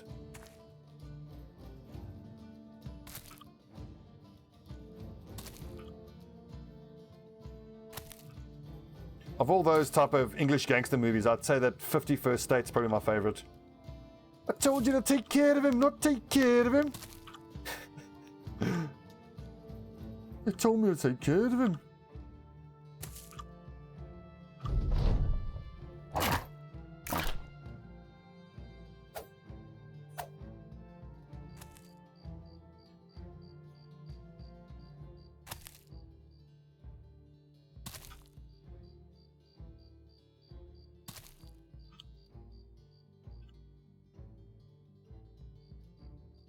"51st State."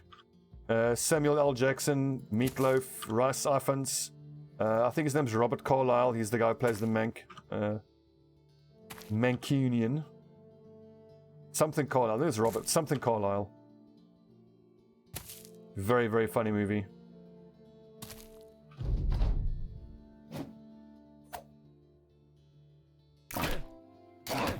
If you haven't seen it, you should watch it, dude. You'll love that movie. God, it's good.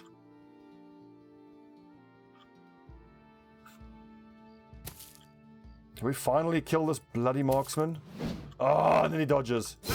There you go. It'll teach you bastards to attack us at night in a forest. How dare you.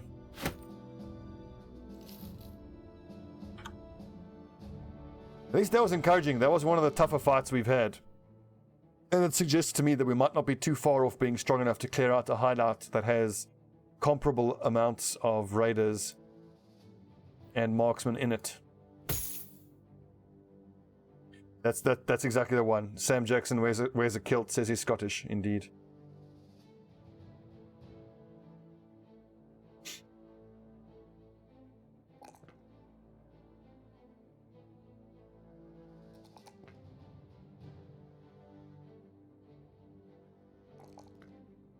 Level 6 Gaius Dias.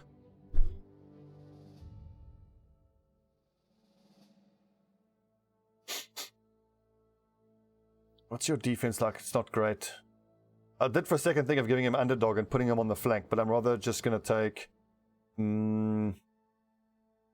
Brawny to help with fatigue. Well, at the next level he has to take Battle Forged. I think he's better off with Gifted. Just for one level of Gifted, get his accuracy up. But then he needs underdog anyway, and I mean, he'll take underdog this level, Battle Forge on the next level, then you're into Berserk, Fearsome, and Killing Frenzy, which he does need. You like dogs? Could be a good one.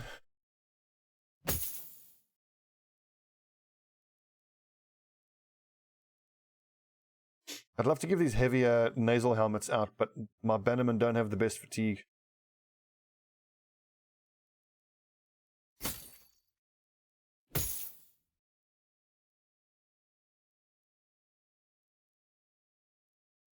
Morris Augustus. Leveling up quite nicely, actually. 59 at 3. He's going to be a frontline specialist, so probably he needs Steel Brow.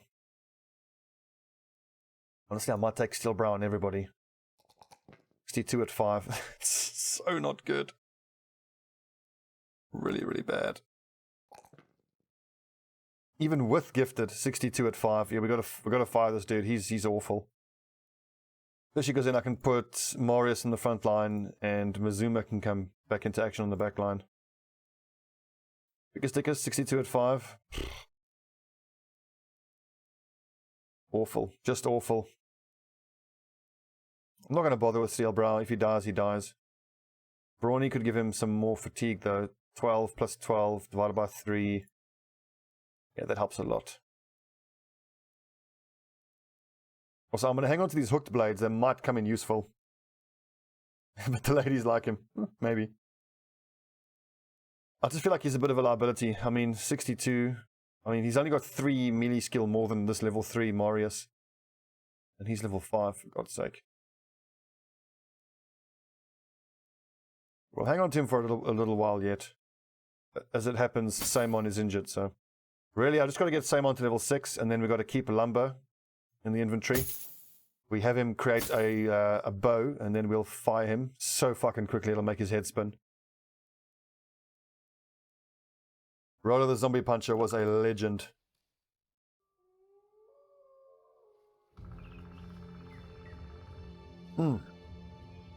Lads, we are an hour and a half in to this 3-hour stream. Let's take a little 5-minute tea break and reconvene.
Tea and coffee is practically the same thing.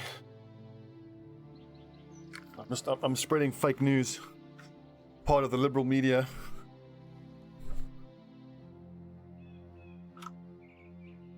Did you guys see Donald Trump's latest moronic tweet that came oozing out of his fucking face hole? And he was saying, "Oh, look, with the recent heat wave on the east, what's it? We're going to have the coldest temperatures ever on the east coast. We could really do with some of this global warming." Fucking moron. We need 6 swords, so that can go. 1, 2, 3, 4, 5, 6, 7, 8.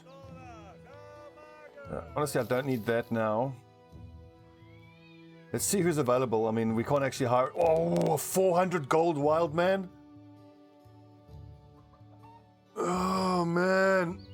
Let's go hand in this quest and go hire him.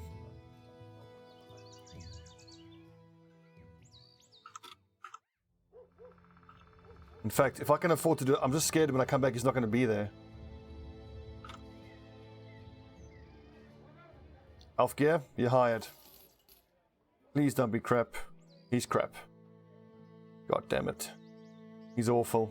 Absolutely awful. I mean, Brute is nice. Damage on a hit to the head. Death Wish. Alright. Range defense. 49 starting skill with no stars. It's costing me 11 per day. God damn.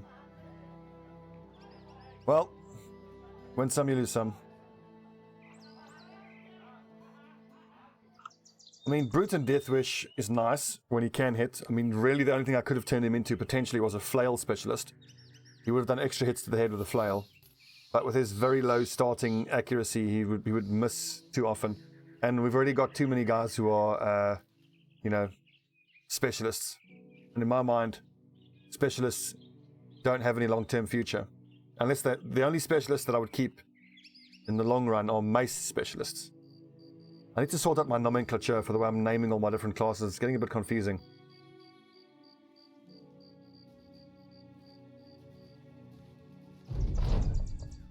$2,470. Yeah, baby. 770 for a militiaman is tempting.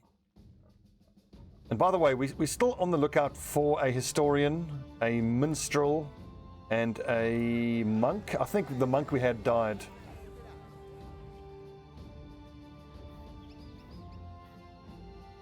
Yeah.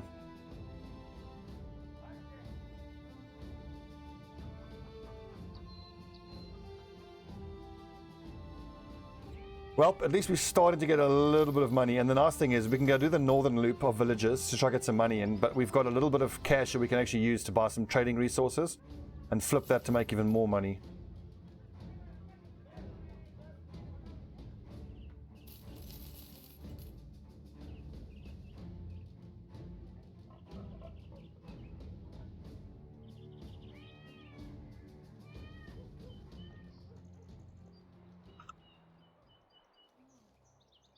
So what I was thinking, I know it's maybe too early to be thinking of the next season, but if this season goes horribly and ends up ending soon, I already know what I want to do for my next one. I want to go back to my, quasi-Viking setup. And for that one, we would do 7 up front, 5 at the back. We would have, it would look like this. So let's say, imagine, so this is a frontline lad. It'll look like that. And then there's going to be 5 at the back. So you'll have 1 sergeant with the banner, archer, 2-handed axe user, who has adrenaline and berserker, like a huskal, I refer to them as. They're there to break shields for the front line. These guys on the flanks would be axe raiders. They'd use a 2-handed axe, or they could swing it in a big circle. These guys would use probably hammers. I would have to do some. It depends how closely we would want to cleave to the Viking, realism of what they used. But if you're going for a quote-unquote Viking playthrough, if you're being historic, you're not really limiting the type of weapons. I mean, the Vikings used a diverse set of weapons. I'm pretty sure they would use warhammers, warhammer, and then just some one-handed axes in the middle of the formation, or maybe I'm pretty sure they would use great swords as well. I mean, it depends whether we want to make it like theme accurate to make it sort of entertaining within theme, or make it accurate to win with what the Vikings did. But the point is, if we decide to go full-on Viking theme, it's just axes on everyone. No ranged weapons. But again, that's not accurate. They did use ranged weapons. I'm pretty sure they did. They would have used archers, even if they weren't known for their archers being particularly skilled. 225. That's cheap. I'm going to buy all those tools. A basic mail shirt for 300. That's kind of tempting, but I mean... Yeah, I thought so. Historically speaking, they would have used anything available to them. Yeah, but when you think more of the stereotypical Hollywood perception of Vikings, it's the axes. Yeah, spears, bows, pikes, axes, swords. They used the Norse sword is well known. Warhammers based on wounds of the Visby Gotlander. What is this? Greenskins, rampaging greenskins. This we can actually do. These kill if they ask you to fight greenskins. There's the ones where they ask you to clear out a camp is way more hard than kill ones that are marauding, because the marauding band is a group that's moving around the map, and you can get them to follow you, and you can take them into some reinforcements, or you can pull them into a ruin. So I accept this. We'll have a drink just to celebrate our increasing fortunes, and then when we come back, we could take a punt on Heinrich the Torturer. But that's super expensive. But really, what you're paying for here is his levels. But I mean, witch hunters are so rare. I think it's worth taking that chance. I mean, how much are we gonna get paid for doing this again? Remind me. Although while we're here, let's just browse the weapon shop and look longingly on the racks. Ah, great axe. Two-handed Warhammer. The other option, what we could do is for Gnaeus Pompeius. And you know what? Fuck that. Forget that witch hunter. He's too expensive. We'll do this mission. We'll buy Gnaeus a two-handed Warhammer. I mean, then he'll be able to, instead of using the Warbrand, if you thought the Warbrand did damage, why do you see that Warhammer do work? The thing is, like, hiring him is so much of a risk, because we have no way of knowing what his stats are going to be like. And knowing what our luck has been like this campaign, it's going to be awful.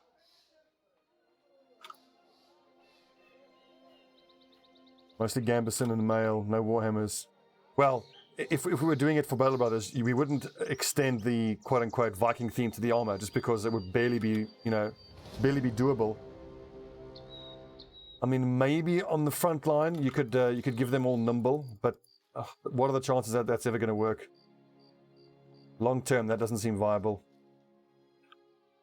Like, how would you build a frontline Viking if you can't give them, like, what would the heaviest... I would suppose that basic mail would be the heaviest, or maybe a full mail, the 150 mail could be the heaviest you give them, but they're just not going to survive. And then at that point, nimble's hardly ever gonna proc. You could go Colossus and just give them huge hit point pools, but it's not going to matter.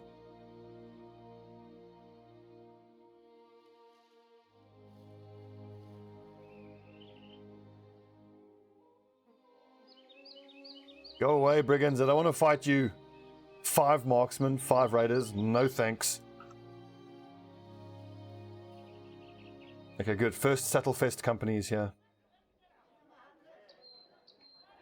Ooh, a squire. I love squires. They're comparatively cheap. They get +10 to melee accuracy, so they can be great frontline lads.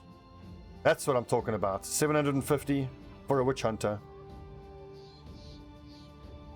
Do we hire him on the spot? We hire him on the spot. Okay, not great. 48 range skill, but at least he's got a star. Again, he's just going to be another replacement archer. Who was next? Leofric.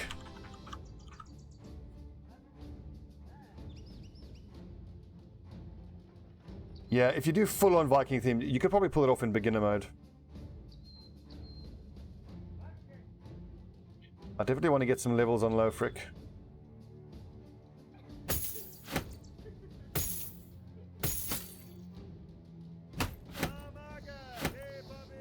But against this greenskin, we'll see what greenskins we're fighting. I'm only going to use him if there's a fight that he can take where he is unlikely to get closed in on in melee range. I mean, basically, if there's orc warriors, I can't use him.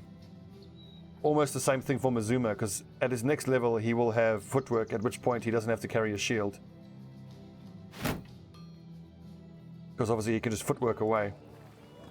But even against greenskins, this might be our best setup. Tough shields, a lot of pikemen on the back line who do a lot of damage. I mean, going for a tactic where you have 0 archers isn't intrinsically bad, and it can work quite nicely. And you just got to make sure you fight at night and take the fights only on your terms, which is difficult, admittedly.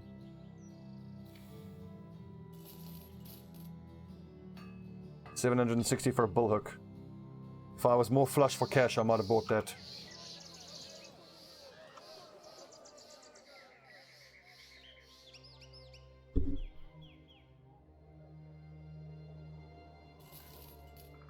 Disappointing our witch hunter sucked. We really need this game to cut us a break now. With respect to our archers. It's cut us a break by giving us that free wild man, free dog, free falcon. We've had a bit of other luck as well. Getting Nias was nice. He's an awesome frontline fighter. It's day 73 and we have no archers. Not good. At this point, I might be well advised to consider the fact that, oh, for God's sake, it's goblins! Puke. Many skirmishes. It'll be like 10 skirmishes and 5 ambushes. And it's just gone morning. So I'm gonna send these goblins on a merry chase and probably pull them into these ancient ruins. Come on, goblins. And then whatever's in there will hopefully help us. Orcs don't leave messes like this. You found a series of peasants and their dogs dead and slain, but there's a little mess. Stab wounds here, small puncture wounds there, a few darts here and there, poison on the tips. This is the work of goblins. They must not be far.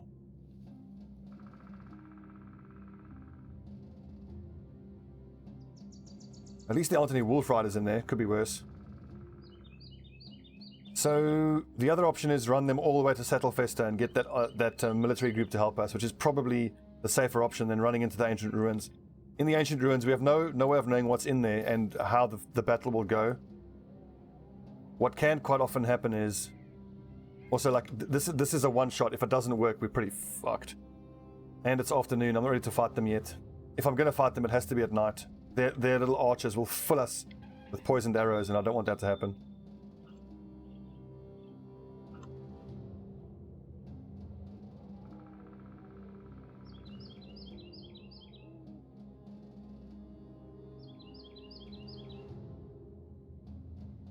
Have we lost them?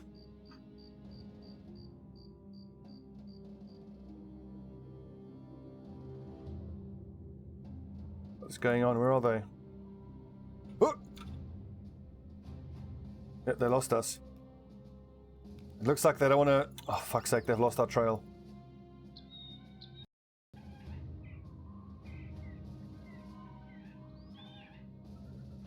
Damn, there's obviously a limit on how far you can pull them away from the original area. No, I didn't mean to click on that. At least we know that there's raiders and marksmen in there. So let's just flee and then pull the goblins in here and have the raiders help us kill them.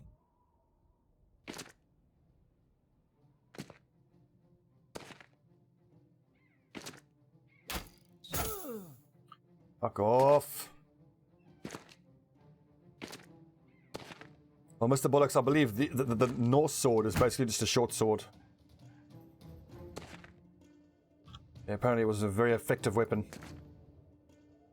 I do know when I played... Man, what was that? Medieval warfare hand-to-hand... Chivalry. When I played Chivalry, the Norse sword was one of the more difficult ones to deal with. It was quick, it went through armor. It did loads of damage. Chivalry was fun. I loved that game, but... it suffered from the fact that it didn't have matchmaking. I think without matchmaking, it was never going to have a long-term future.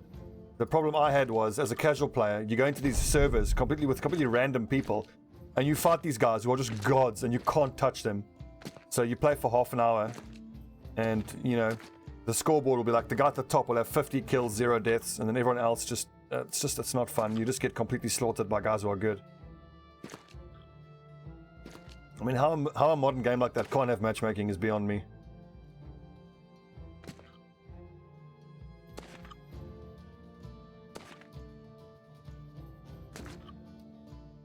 It also sucks now that it's around about daytime. So the archers are going to be a big threat. 1, 2, 3, 4. Fuck. Servius could get caught out here.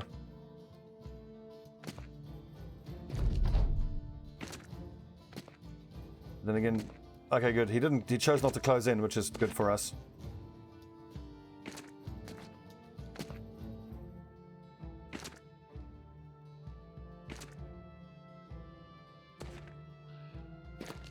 Don't you shoot at me, you piece of shit. Okay, so as long as all of our frontline lads start with their kite shields out, should be okay. And this is absolutely not a fight we're going to take our new Witch Hunter into. There's too many skilled archers around, and he's level 1. But the likelihood of him eating an arrow to the face is really high.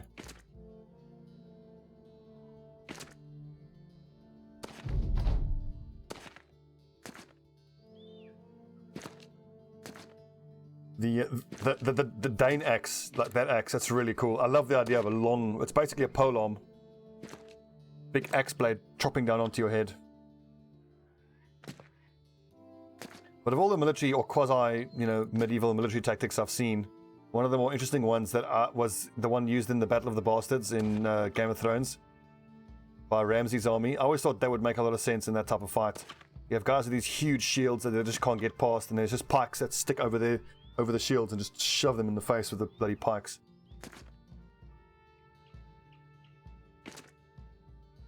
Also, I was rewatching Rome the other day, and in that first episode you get to see a little bit of the Roman tactics where they have all the soldiers together. There's like lines, and then each soldier has his hand on the armor of the guy in front of him. They fight for like 30 seconds. The sergeant blows a whistle and they rotate. The guys off the front get to rotate and rest. Genius. Absolutely genius.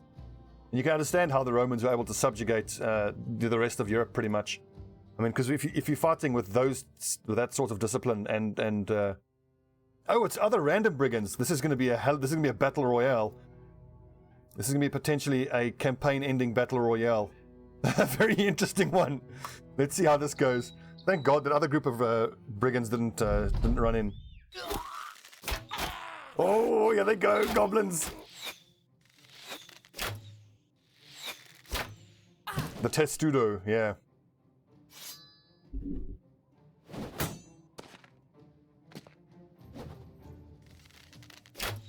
Don't shoot at us, you dickhead. Shoot at the frickin'... We're actually going to fall back a little bit and let these two fight it out. As much as possible. Fuck you!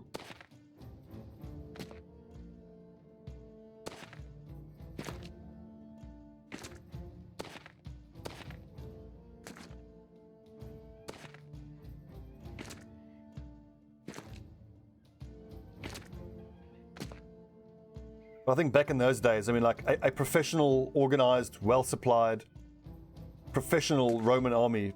I mean, it's no surprise they reportedly won battles without outnumbered, like, upwards of 10 to 1. But I mean, if one Roman soldier, with his training and his discipline and his armor and his tactics and his fellow soldiers next to him, you can quite see how he can, if he's fighting, like Gaulish, basically peasants with no training, no armor, no real professionally made weapons, you can see how they can win against those odds. That's exactly what I'm doing with the bollocks. So even if all the goblins do is to take care of their marksmen, then that's great for us.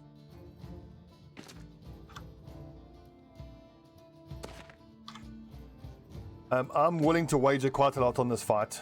I mean, quite a few deaths, because if we can kill all of these raiders and all the goblins, we'll not only get the pay from the killing of the goblins, we'll get the whatever's inside this little ruin.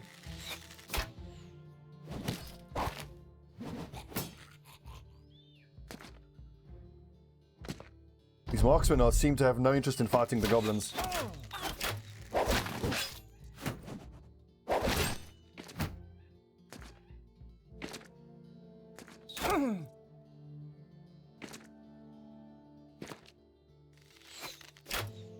I think because what we're doing is so risky, and I want to know whether the marksmen are continuing to push up onto us, or whether they starting to engage the goblins. Because whether I engage these guys now, because they're lining up quite nicely where we can fight them fairly easily, but I worry that if we line up here and engage them, their marksmen will have height advantage. The Gauls and Germans are considered quite brave. Oh yeah, the berserkers and whatnot. They fought in a careless manner. Yep. Well, I mean, I do believe the Romans were quite big in recruiting from the territories that they conquered. So I remember, like in that Rome TV show, which admittedly, embarrassingly, is like the majority of my knowledge about the Romans, is that they would use Nubians as their cavalry, which I think Nubians are Africans. So they had like North African cavalry because they were so good at their horsemanship.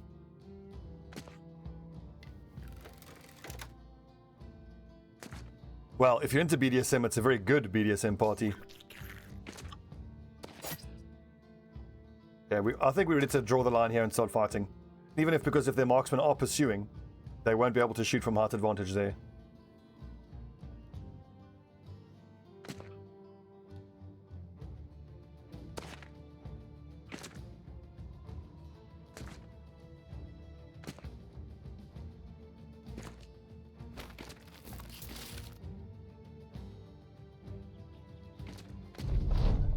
Marksmen keep fucking us up, but at least once these marksmen go down, the goblins will start advancing down this flank. It's a legit hope that I can have that their little goblin archers will run out of arrows by the time they start shooting at us. What worries me is we're a little bit more north than these guys, so when the goblins do come down, they're likely to start shooting at us. That sounds so brutal off screen. Nice, some of the raiders are going to go help. Batavians and Frisians are famous for serving in the Imperial Horse Guards, Guard of the Emperors. It's such an interesting period of history. I need to see if Dan Carlin has done a series of podcasts about the Romans. Dan Carlin's World War I podcast series was fucking incredible. God, it was good. Okay, back to this battle though. This lad's not wearing a helmet, so Servius, you are going to pop in there. Maybe if I can get Biggest Dickus in there as well. So let's see. Servius is going to go there, which puts Nias over here. I don't want to break formation though. Has he got... Yeah, he's got underdog. So actually going here is fine.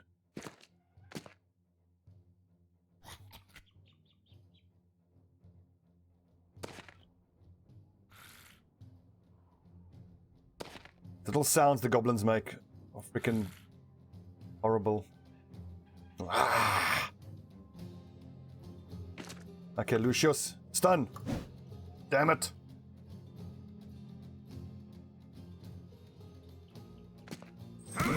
Nice. Right in the mush. Zaloro Fullmen, you don't have underdogs, so going there would not be advisable. Maintain the line. Testudo! See, you go there, you go there. Got some good shield breaking options here. You lucky little fuck. Okay, this is no good. Having Pontius out here, he's exposed to those archers, so that's no good. Oh! Mazuma with the clutch. Uses quick shot and hits Brigand Raider, 32% chance. Hits him straight in the face. That's what I'm talking about. Biggest Dickus. Also, you don't have underdog, so again, maintain the line. Let's take a look at what's happening. It looks like the marksmen and the raiders are actually winning this fight, but this could not have gone any better for us now. So we'll be able to clean up these nerds, and then the goblins will win the fight against these raiders. And my big hope is that their archers kill their archers. What I want to do is come in here and just have to clean up the rest of the skirmishers. It's unlikely though.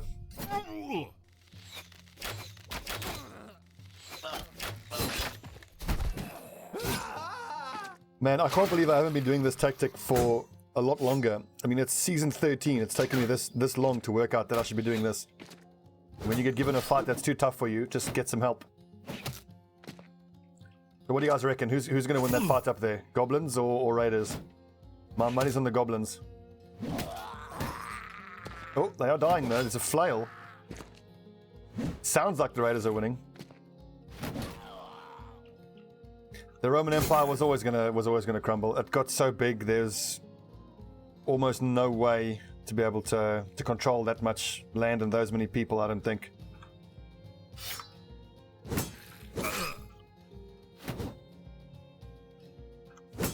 Also, in a society like that that's slave-based, it's so hard to keep the economy stable. As again in the show, they complain as well. People complain because all the slaves get given all the jobs, so the free Romans struggle to find work.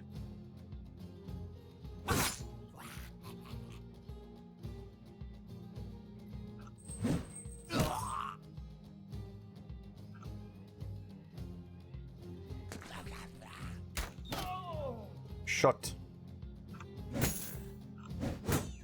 Oh, he's reposting. I didn't even think. That's the sound I want to hear. Get fucking shit mixed.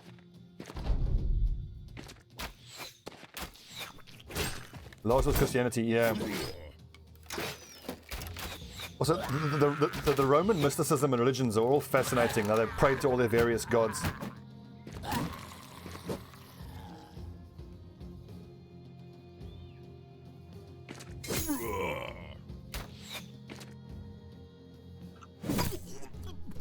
Although I think probably the strongest endorsement you can give of the Romans is that they're quite strong in Civ 5.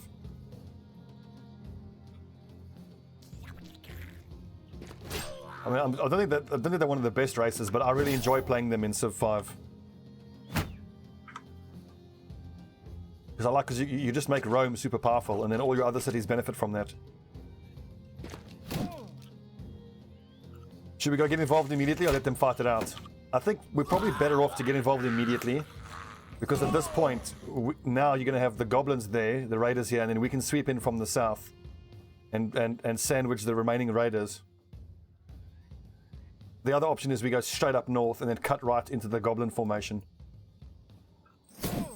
Which actually is probably a better tactic, I should think.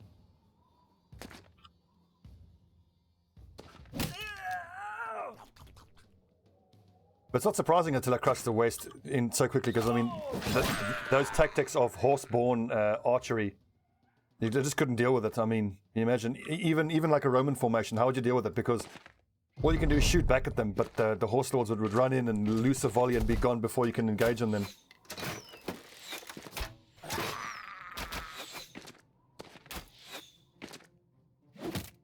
So, Mr. Bollocks, is it true that supposedly, like some significant proportion of Asia or Eurasia is running around with Genghis Khan's Y chromosome? Because he fathered so many children. I've heard that told a bunch of times, but it smelled of bullshit to me, like the sort of myth you could hear.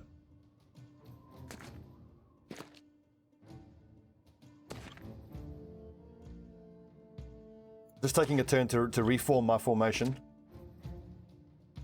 This is the 13th. We are disciplined soldiers.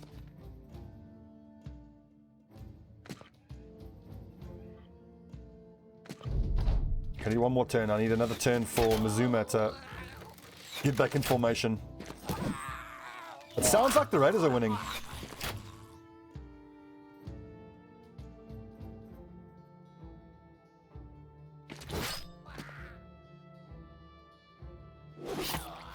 Oh, that sounded gruesome. That's the sound of a cleaver hitting goblin flesh.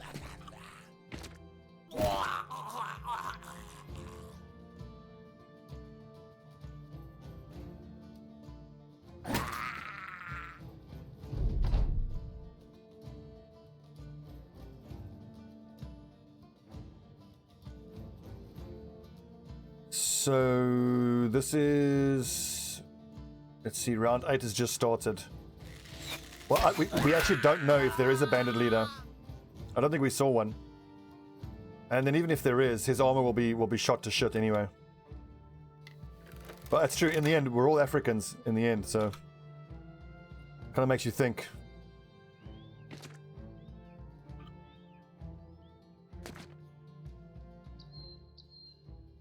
One, two, three, four.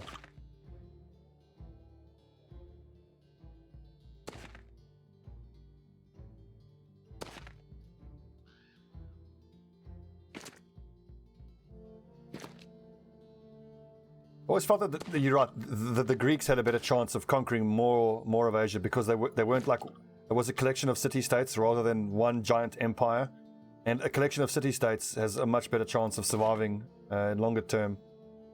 I mean, fine, they have their own internal struggles, but I mean, as you see, like with the Romans, Rome being the center of power, it just becomes this den of vipers.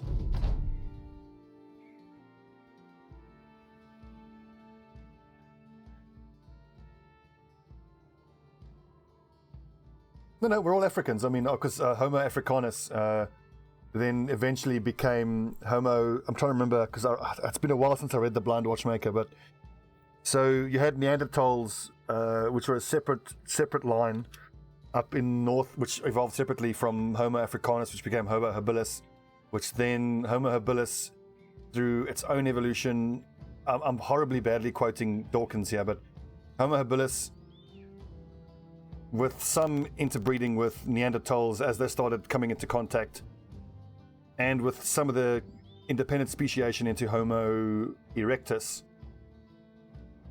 then became Homo sapiens. I don't know, I'm butchering it, but it's something I would have to get my Dawkins book out again. But the point is, modern humanity, all of us have that Homo africanus part of us. But probably you're looking so far back at that point that we were still tree dwelling, more apes than anything else. 1, 2, 3, and I mean I'm very happy and proud to say we're all Africans because I'm an African, so having been born in Africa. Okay, here's it's starting to get interesting. Okay, clearly we've made a mistake approaching them now already. But at least maybe on the next turn I can... 1, 2, 3... 1, 2... I can't get... Fuck, this is a disaster. We need to fall back.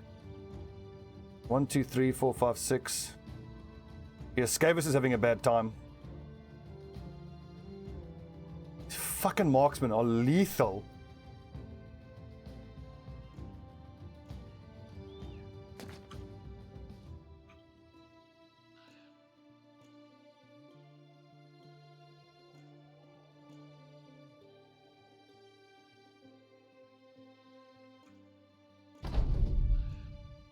So I think that means there's 5 more goblins.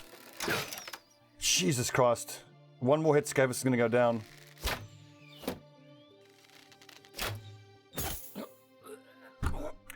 Marksman, dude. They don't ever miss. And also look at this. 24% hit. And like they have 20% chance. These are all 20% chance to hit, but they're all hitting. It's fucking incredible. I'm just going to back off and let the goblins hit their lines, but fuck off!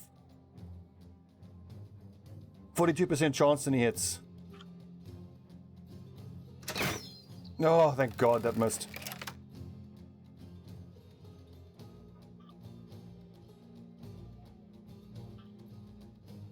God, I hate marksmen so much.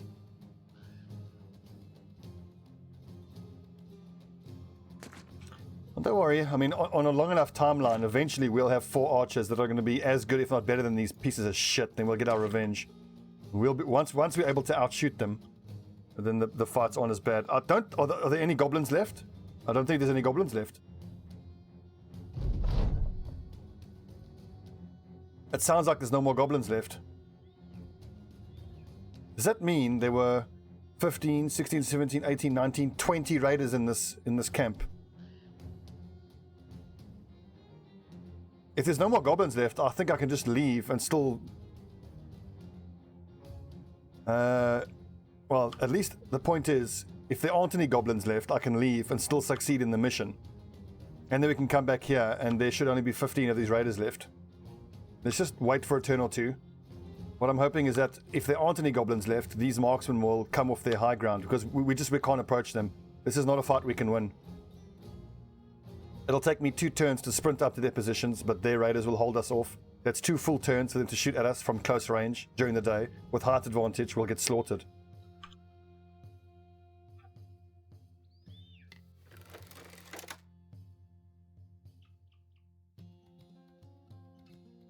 We already used the Falcon, unfortunately.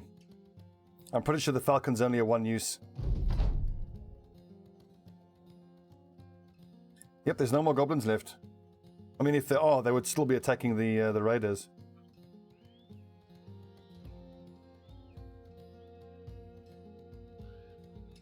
Wow, the raiders absolutely smashed those goblins.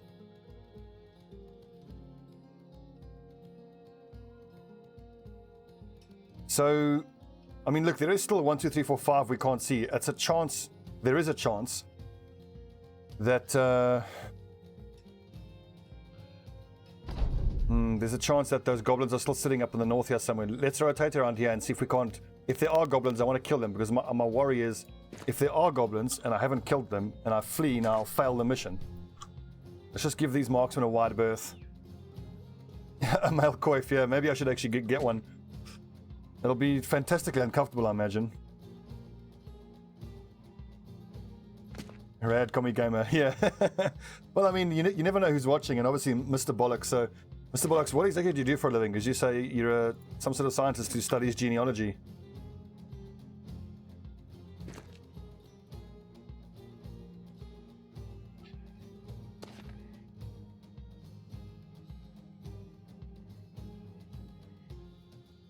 But like, as you can see, I mean, marksmen with height advantage during the day, they just don't ever miss. And they've got crossbows and hunting bows. The hunting bow, tier 2 crossbow. It's no wonder they've fucked them up. There must still be goblins. I can't believe there's still 15 more of these raiders. Actually, wait a second. We were being chased by how many goblins? Because there were 40 enemies to start. And how many goblins were chasing us? I think it was 15 goblins chasing us, which means there would have been 25 raiders in this ruin. We killed 1, 2, 3, 4, 5. That leaves 20 left, and we can assume that the goblins would have killed 5 of the 20. Jesus Christ. I doubt there's any goblins left. I'm just going to circle around the north and take a look. Because if there are goblins, we'll flank them. It's going to take a while, unfortunately, so this might be a bit boring, but we'll flank them, just kill the goblins, and then run away. I want nothing to do with those marksmen on the high ground.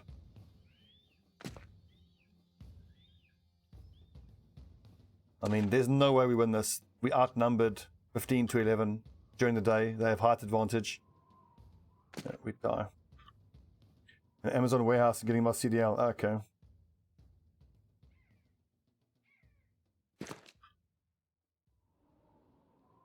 Oh, sweet.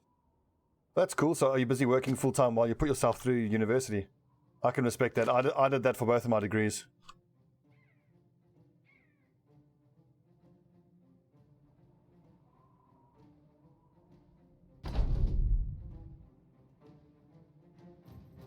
Well, Mr. Bollocks, if you love history, I'm sure you must be familiar with Dan Carlin's Something History podcast. I forget what it's called. Ultimate History? Something History. Anyway, so Dan Carlin did a 4 or 5 part podcast series on World War I. It's 5 podcasts, each of them 5 hours long, and he starts like a few weeks before World War I starting off with the assassination of that one politician. And then he goes all the way through, and it's absolutely staggeringly good how detailed and how fascinating his podcast is. I learned more from that podcast about World War I than I did from any other, study or TV show or anything. I can't recommend it highly enough. And you can listen for free on his website, dancarlin.com. He's also done stuff on the Spartans and World War II. What I wish he would do is the African kingdoms are fascinating as well, like Shaka Zulu, because there's a lot of interesting politics going on that time of the world. Because before Shaka came along, there were I think, probably on the order of 50 or 20 to 50 African tribes of roughly the same size. But until Shaka came along, they would never be united because they were all pretty much equal. And Shaka came along and united most of Southern Africa. Then, of course, the British showed up, and let's not talk about that because, embarrassing for us. We behaved rather poorly in Africa, I think it's fair to say.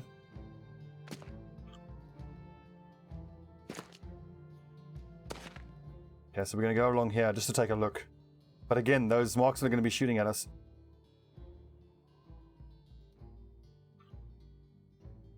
I wonder if we flee, will the mission fail? I'm pretty confident there aren't any goblins left. I mean, if there are goblins, surely they would be fighting with the raiders. I mean, and also, where are they hiding? It shows here as being 15 enemies left. They can only be in this little part of the map. And we saw 5 of them there, so... Yeah, but come on, everyone's got a bit of Irish in them. I'm pretty much, I'm like a quarter Irish, quarter English, half Dutch. Grandparents on my dad's side are all Irish, and then they lived in England, and then moved to Rhodesia, Zimbabwe as it is now. On my mom's side, fully Dutch. Well, I say fully Dutch, but I mean obviously they're Afrikaners in South Africa.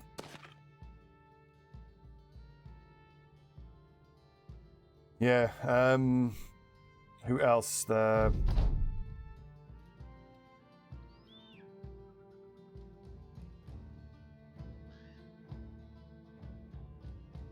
Lindy Beige, Metatron. Okay, interesting. It's Dan Carlin, like that. His podcasts are the best because, like, I mean, I try to work out at least 3-4 times a week, and it's always a drag.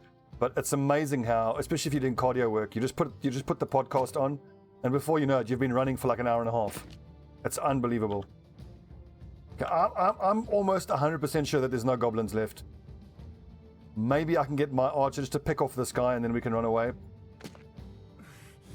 It seems to me to be a fact that we cannot win this fight.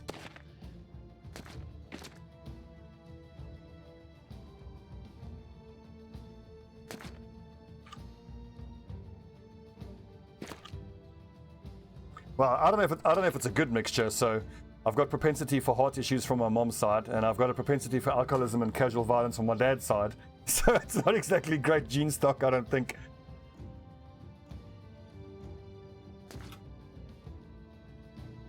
I think we just leave.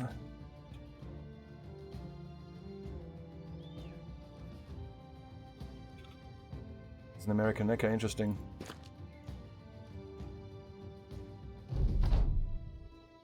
2, 3, 4, at least 5 marksmen. I'm going to be super disappointed if we retreat here and we fail the mission because the goblins didn't all get wiped out. But it will be a valuable lesson, though, that doing this type of tactic, pulling enemies into a ruin, is really risky. Oh yeah, that's definitely all just raiders. That's GDFO.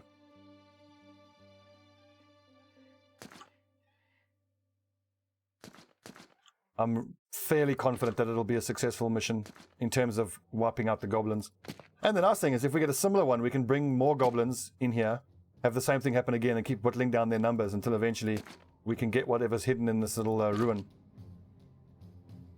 And to me, this tactic of pulling enemies that you have to fight into ruins isn't cheesing or cheating the same way that it would be in the old days when you could sit in the retreat zone and attack there. I think it's just smart. It's the enemy of my enemy is my ally type of theory.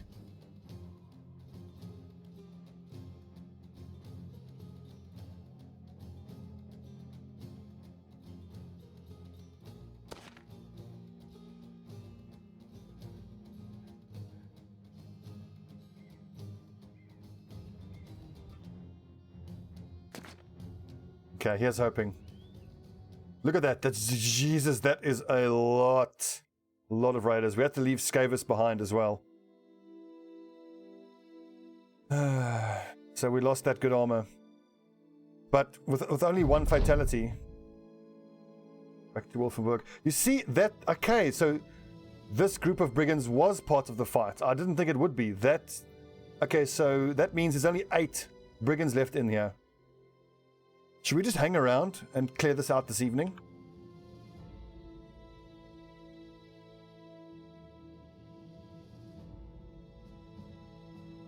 Okay, Dingus, you have earned your place on the front line, my friend. Good luck. Here's hoping you don't get slaughtered horribly.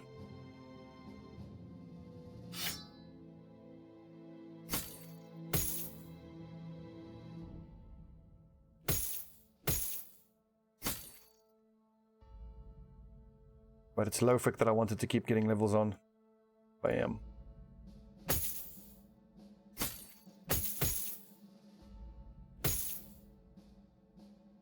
I'm very happy with that fight, and that is a tactic that I am absolutely going to use again.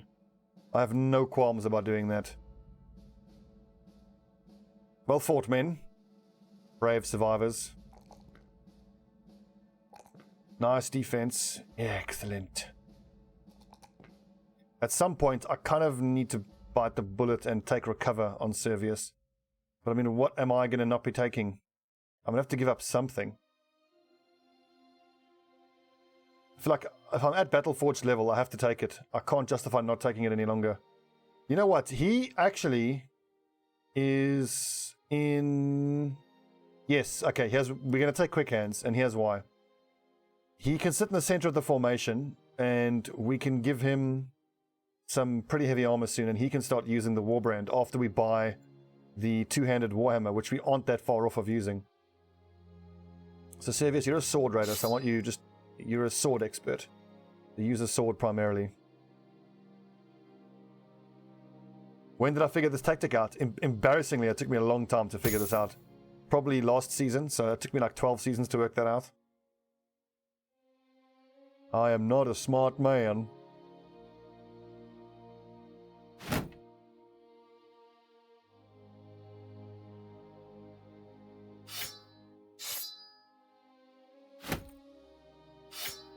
$69 is a bit low.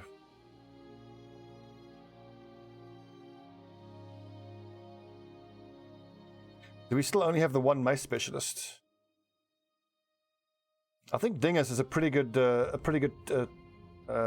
option for a mace specialist. I mean, I do want a second one. 69 accuracy, 69 at 4. He's going to be even better than Lucius Varinus. Okay, so at the next level, we'll take mace mastery.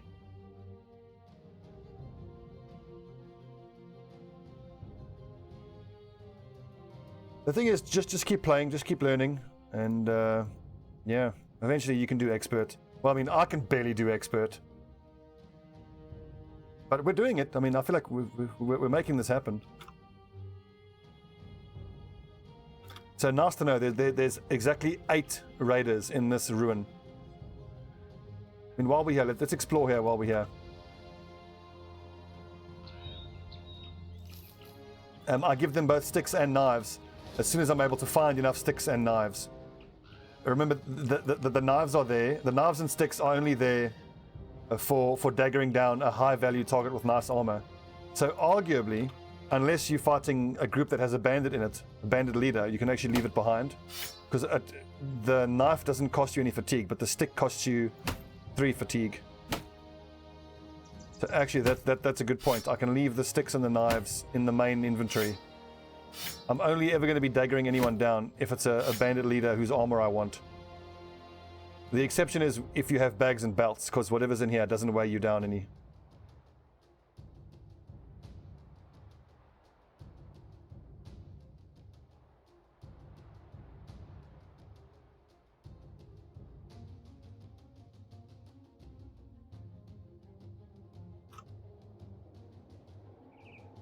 I can heartily recommend the stick and dagger technique. I wouldn't recommend taking quick hands on everyone. I only take quick hands on my raiders who need to use their two-handed weapons. I mean, it can be the difference between life and death for a lot of people, but if you have someone who is primarily going to use, let's say, a shield plus one other weapon, if you're switching from, for example, a flail to a wooden stick, you only get to use the stick once that turn rather than twice. And it's far more important if it's a two-handed weapon, because quick hands is the difference between being able to go to your two-handed warhammer and actually be able to use it that turn and not.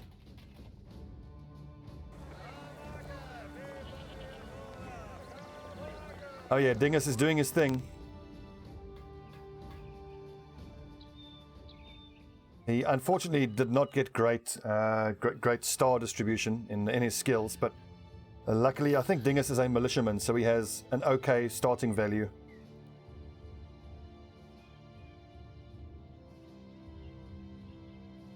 We are not going to be pulling a patrol into this because there's a leader there.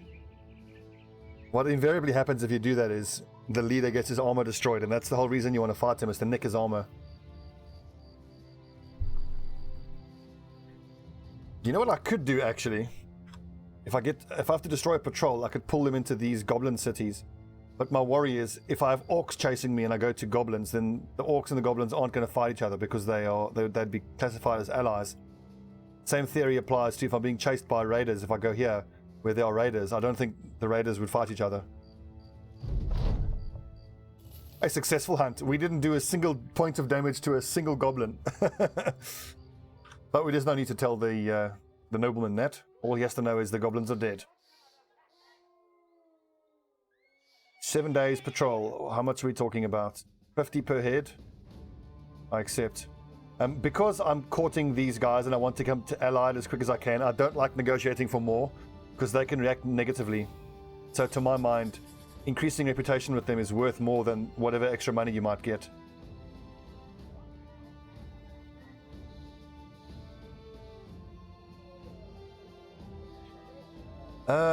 I think I can sell this military cleaver. I don't see myself needing it or using it really ever.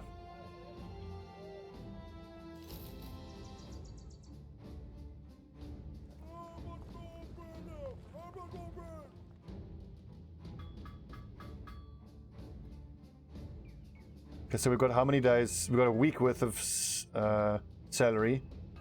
1 day worth. We need to stock up on food. 5 days. Let's try to get up to 6 days. 6 days. 5 days. Okay, that's fine. We're very low on medical supplies.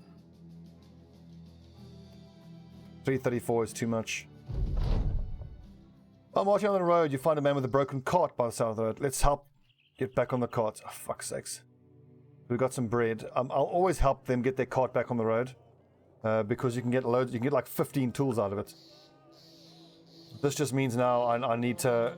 Ooh, that's 15 of the 20 heads that I would need. A raider, some marksmen, some poachers, some thugs. If we can hit these guys at night, out in the open, I'll do that. It's midday. They've been caught by the military, okay. Although their presence there suggests that there's a bandit hideout over here somewhere.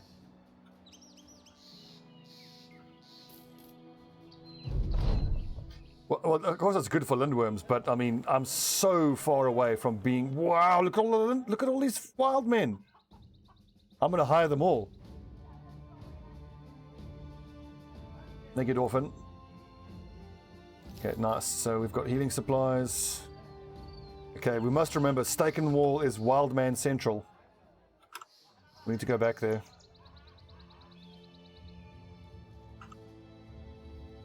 Come on, give me a nice graveyard or something and full of some zombies.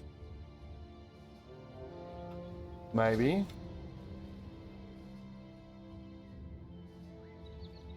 We do know that that one little small ruin where we fought last has 8 raiders left in it.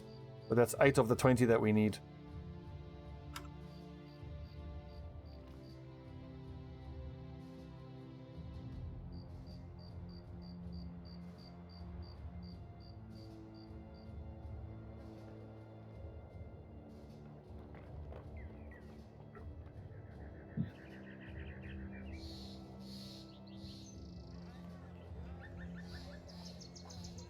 Also, I'm going to need help destroying these locations controlled by goblins.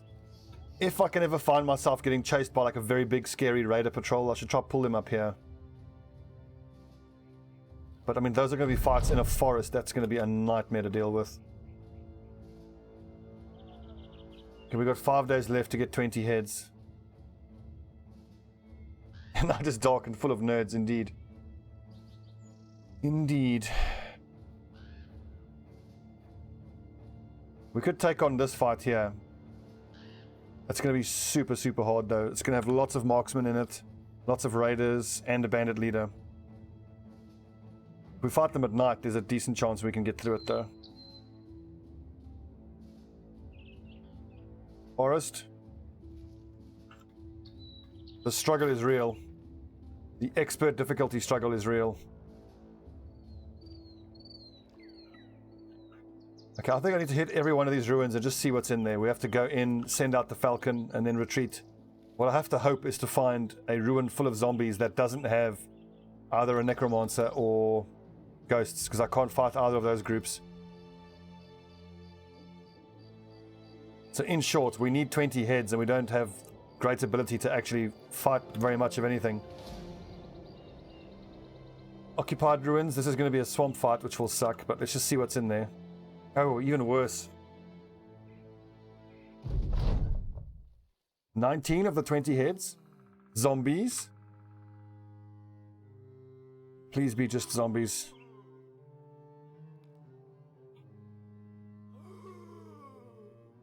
Oh, whoops, I waited with the guy with the falcon by mistake.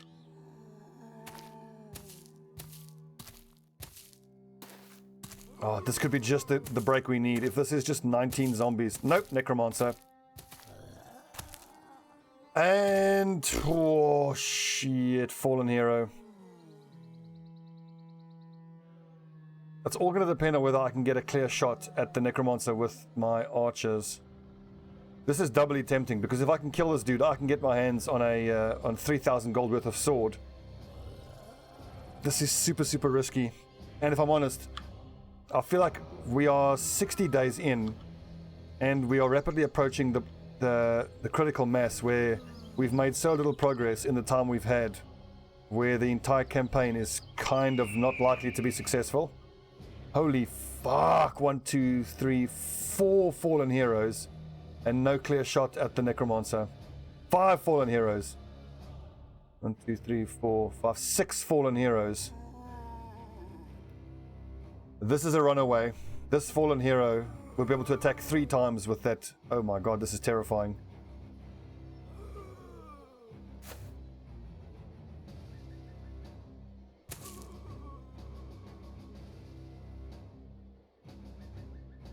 I just have to pray that this fallen hero is going to catch anybody in melee range.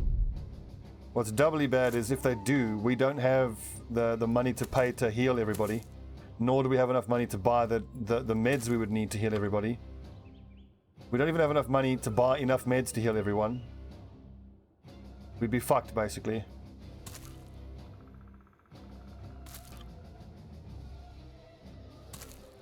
And I just spent the whole first turn doing nothing.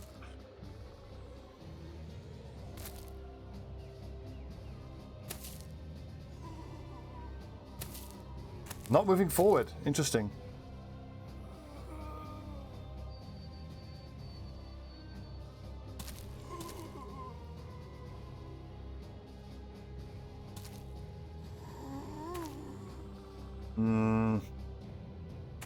I'm scared. God, if only I had my full team set up, I could do this fight and get a lot of benefit out of it. If I had all my heavy armor on the front line, all the two-handed weapons, 4 warbows, which eventually we're going to hopefully get our hands on. The aim is to get 4 really strong archers, all with warbows. And in that situation, a fight like this is a lot more manageable. Oh, Jesus, he's going to catch someone, isn't he?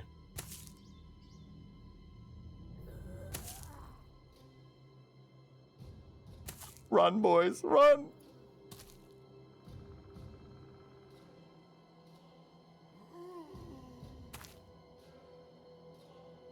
The only time I've ever taken adrenaline and been glad I've taken it is if I've taken it on a Huskal. So a Huskal is basically a pikeman who uses a two-handed war axe. I used them in my last Vikings campaign. They were great. So you take axe specialist and adrenaline, and what they do is, on their turn, they break a shield and then use adrenaline.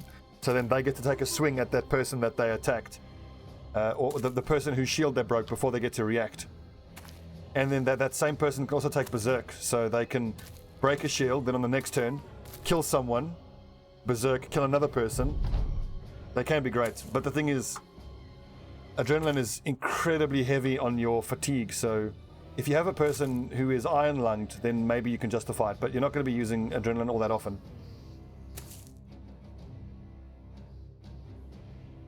Yeah, student is absolutely the thing to take on level 1. It just helps everybody level faster, and then at level 11 you get 2 perks back, so it's essentially giving you acceleration to level 11, and it's giving you a free perk point.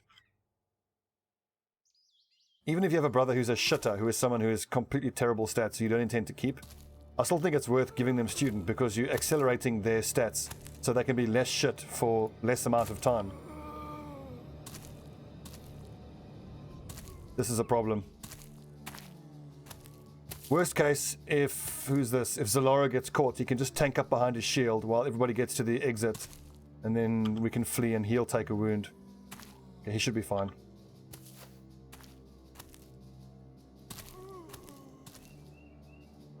Oh, thanks for the follow, my man.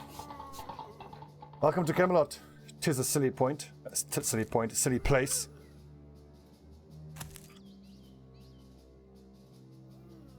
I would love to have given you a shout out by name, but I can't read those Korean letters, unfortunately.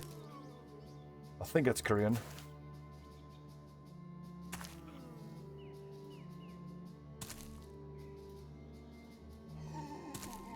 Run away. Run away. What's up, Ilham?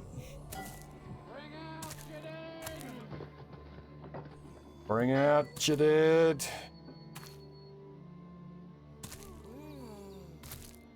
Also, at least we know what's in here. So we know that later on when we're much stronger, primarily once we have some good archers and we know what armor we have, we can come back in here. And judging by the strength and the amount of enemies in here, I would be surprised if there wasn't a legendary item in here. I mean, 5 fallen heroes and a necromancer. Wow.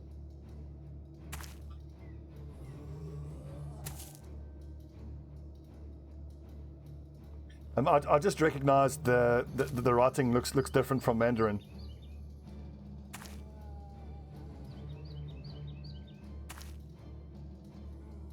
Yeah, you're welcome, my man. Hope you enjoy.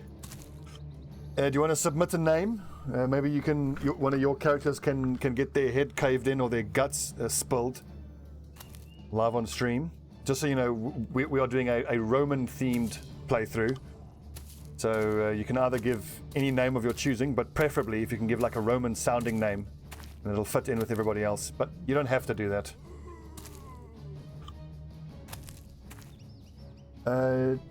Gelinus Cadra.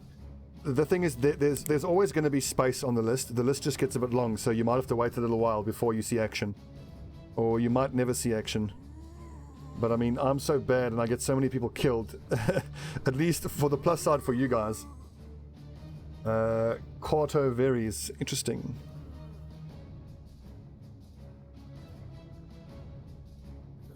So the latest recruit to join was Leofric. So next we got Ducus Blinkus, then is Malus Maximus, Inconsequentio, Fredericus, Farticus, Alexander the Great, Jeff Lionheart, Sir Moppensauce, Gelinus Cadra, and Quarto Veries. Vine, duck yours. You've already given a name this campaign, haven't you? I'm sure you have. Didn't you give Farticus or I don't know. I got to keep an eye on this duck yours guy. He's a shifty character, trying to get multiple names in.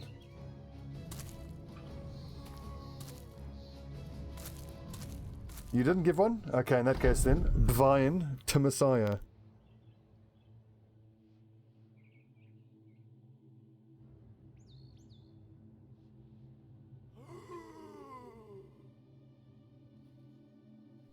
Awesome. Okay. I'm concerned though. We're running out of money. Having to flee from these fights is hurting our morale.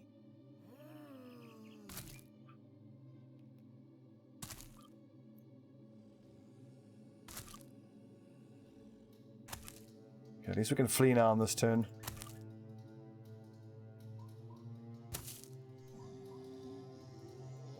Run away. It's interesting how the undead sort of split up and went out into all different regions.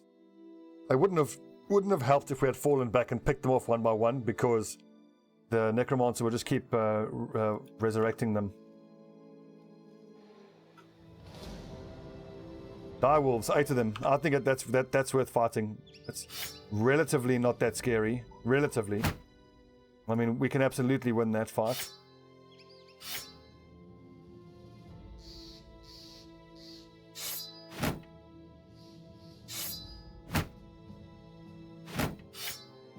And it'll give us 8 of the 20 heads we need.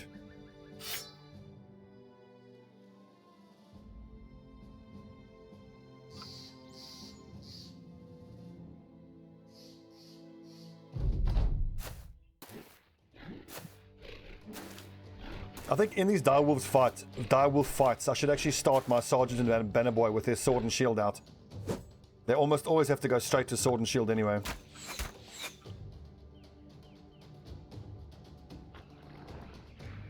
They are actually the second weakest link at this stage.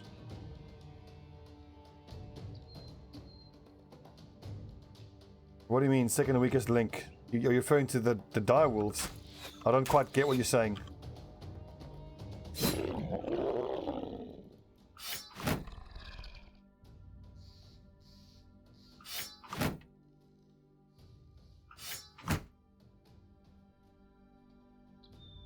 Ah, second easiest enemy. What, the direwolves? Yeah. Easiest being zombies, of course. Servius, did not change your shield? I did not. Okay, that's wasting a bit of fatigue on you.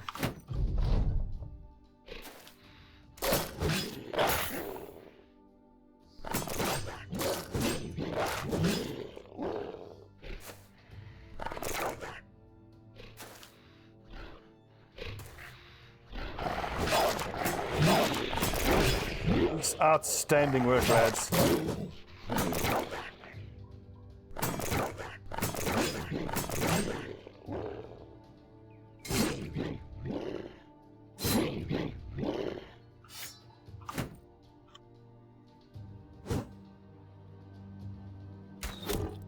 Shot though, frick. Oh, another good shot.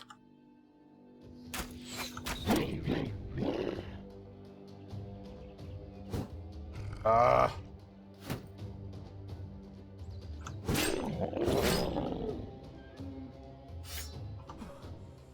Damn, fatigue being an issue there.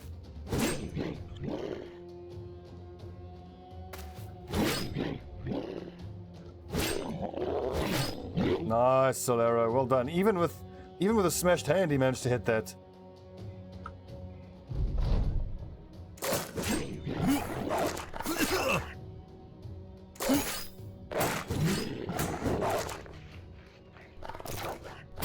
Tag him and bag him. Oh, baby. You better flee.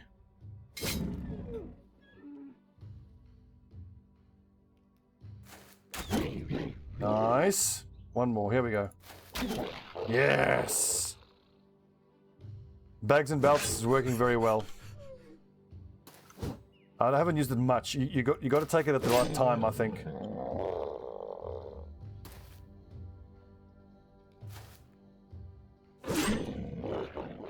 Very well fought, men. Very impressive. I was going to say no level ups. Dingus has got level 5. +1, obviously.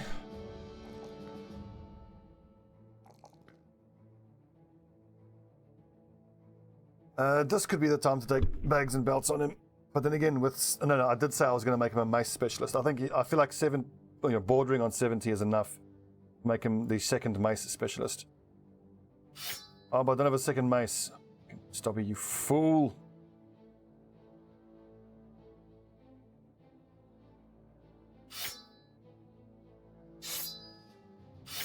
Wow. Anyways. So he's a mace specialist. Just remember to hang on to the next mace so that we take off the corpse of a raider.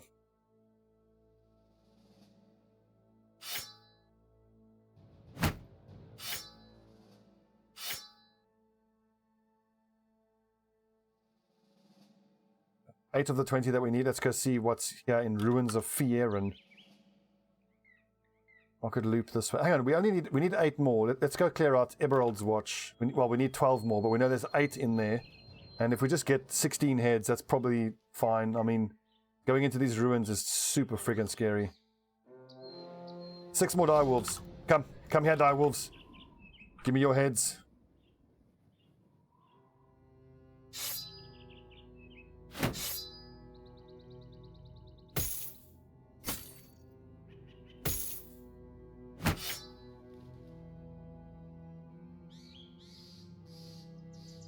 Direwolf scum.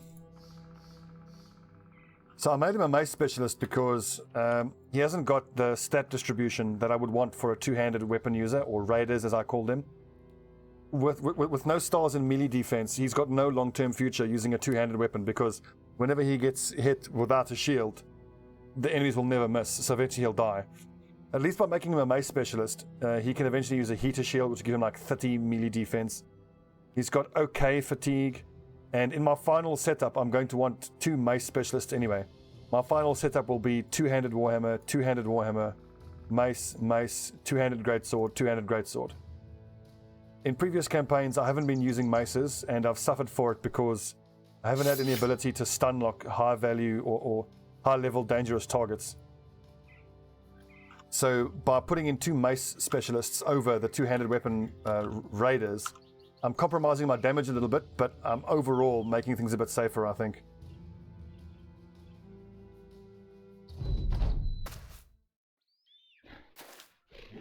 I've also started taking Steel Brow on everybody, even the archers, which is a move towards being more defensive that I think I need to start doing.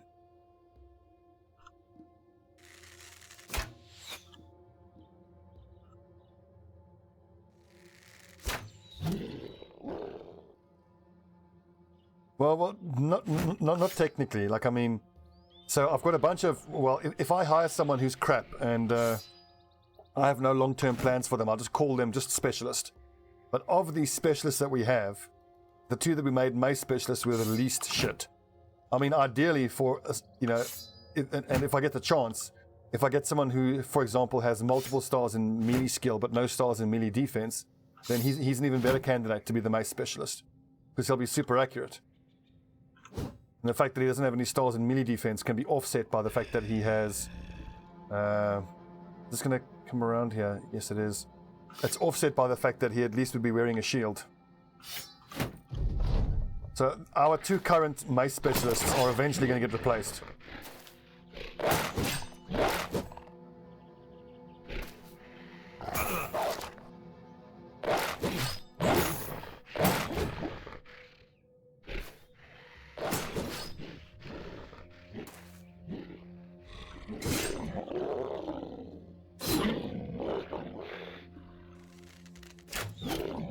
Good shot, though, Frick. Yes, Simon.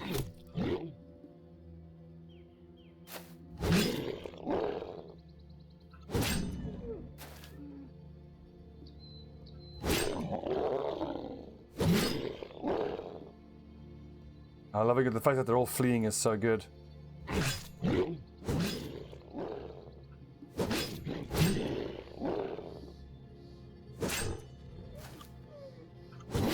God, lads, that was so impressive. Well fought. Well fought. As we miss a shot.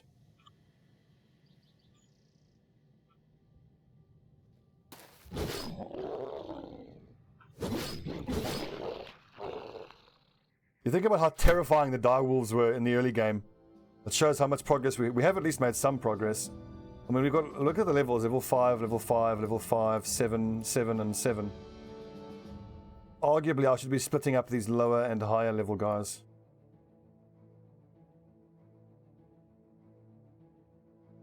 So someone like Gnaeus Pompeius, he's a hammer raider because he has such high melee skill.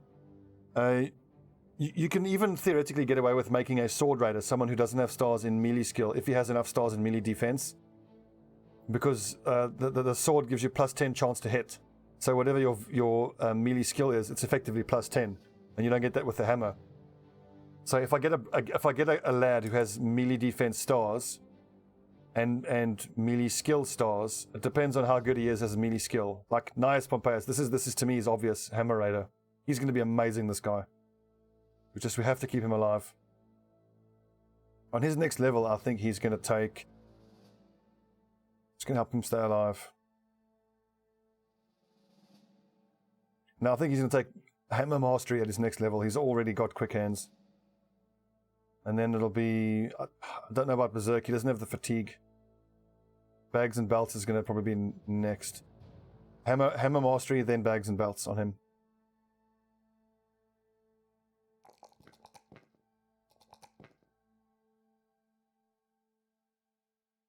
Oh, Mazuma, you felt useless in reserve.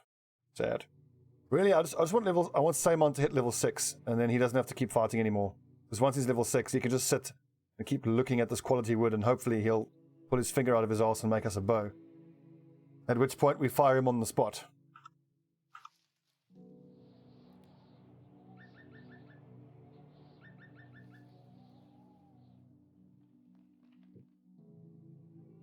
I do actually want to take this fight at night, because we know that whatever's in there is... I think there were 7 raiders outside there, and 15 in total, so there's only 8 in here. I'm pretty sure it's going to be like 3 raiders and 5 marksmen.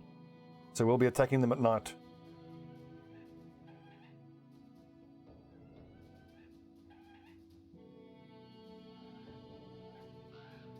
Fortunately, we just have to keep patrolling around. Could explore a little bit. Maybe there might be like a little hut around here. Yeah. Thanks for the bow. It's a masterwork. This is amazing. This is huge for us. You're fired. Look at this. Goblins fighting... Oh, maybe mop up some survivors. Well, there's 7 goblin raiders, 5 raiders, and 2 ambushers. I don't want to fight that.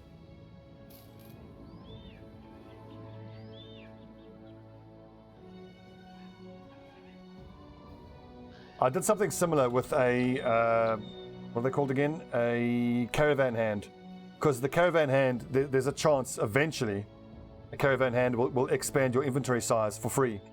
So in the past, I've had a caravan hand. Even if he's terrible, I'll just keep him around to do whatever he can and fill any role. And then likewise, if he gives us the expanded inventory, you fire him. Well, the thing is, so Kolgatla, with a raider, you absolutely have to take melee defense. Because look, when he has his two-handed sword out, he's only got 14 melee defense. It's even a bit low for Nias. I mean, admittedly, he's going to have quick hands, so he's only going to be fighting without his shield every second turn. Because every second turn he can, if he starts the turn with his warbrand or whatever weapon he's using, he can use it, all his action points, and then with a free action point take his shield out. Then he gets the defense from the shield. A lot of people on their two-handed weapon users prefer to go for reach advantage, but my issue with reach advantage is only useful if you have someone who has amazing melee defense to begin with. So someone like, where is it? Like Servius would be good for reach advantage, which is why I'm making him a sword raider. So reach advantage, every person you hit increases your melee defense by 20%. So his melee defense is 23. So if he hits one person, he gets 4 extra melee defense. So a wooden shield gives 15 melee defense. So with reach advantage, he would have to get 3 stacks of reach advantage to even get the same amount of defense from a shield, which with quick hands he can just use every second turn anyway.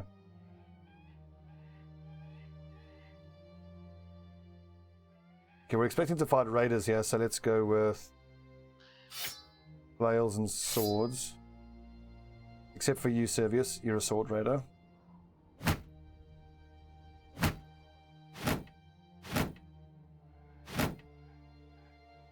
Do I not have one more kite shield? No. In that case, who has the highest range defense? 27, 29, 32. I guess a dingus, you can maybe get away with using the round shield. 30, 22, 26.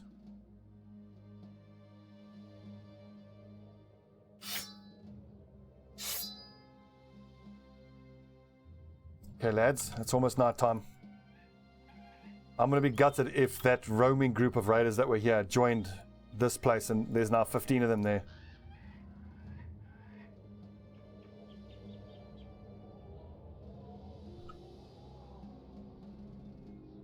The best of the best. Melee offensive defense going to be raiders, yes. First priority hammer raiders, yes. Do I have one more kite shield? Where? Okay, I must have just spaced out and missed it. Black and white kite shield, whoopsie. Well, dingus, let's hope that doesn't get you killed.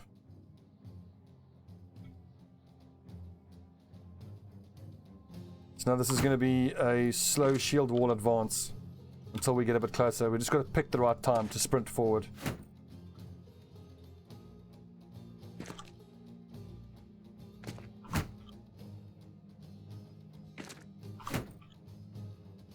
No helmet. It's a brave strategy, Cotton. Let's see if it works out for him. I'd be so happy if all 3 of these guys go to throwing weapons, because then we can close in on them on the next turn. Fuck you!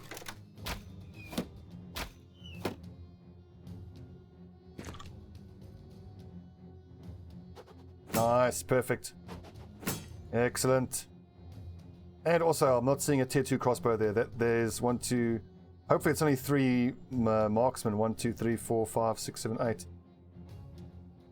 That's not so bad.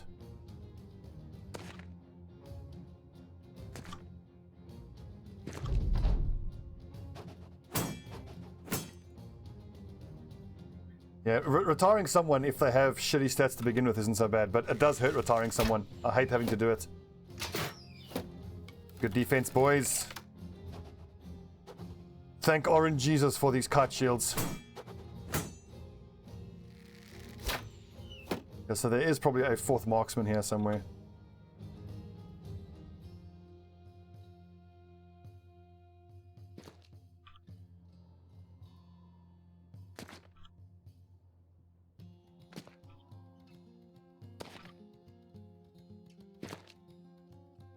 One, 2, 3, 4, 5, 6, 7.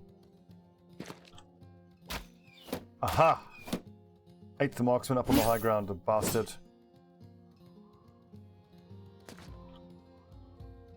Anyway, we should make fairly short work of him.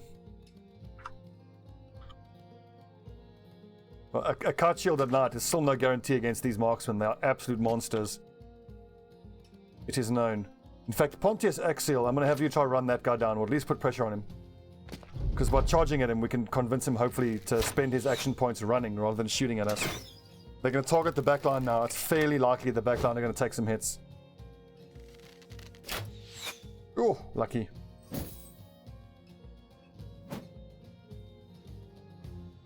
Okay, we're going to be daggering this guy down. I want that armor. Ooh.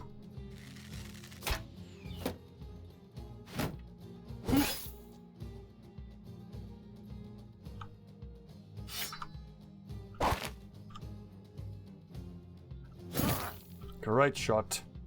Ha ha! Ding us with the decapitation.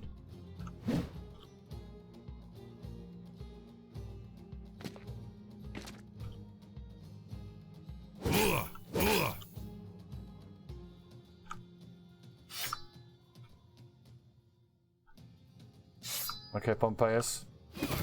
Missed the marksman.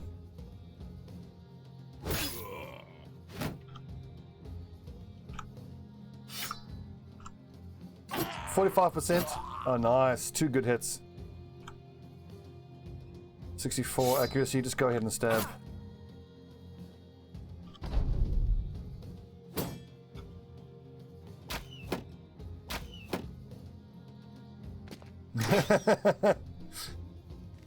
No more booze for you.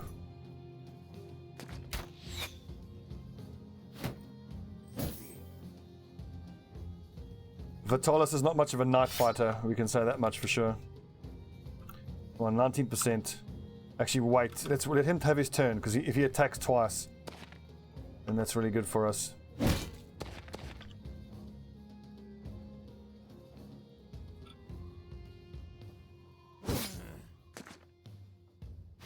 Nope, keeps his shield up, and he riposts. 37%.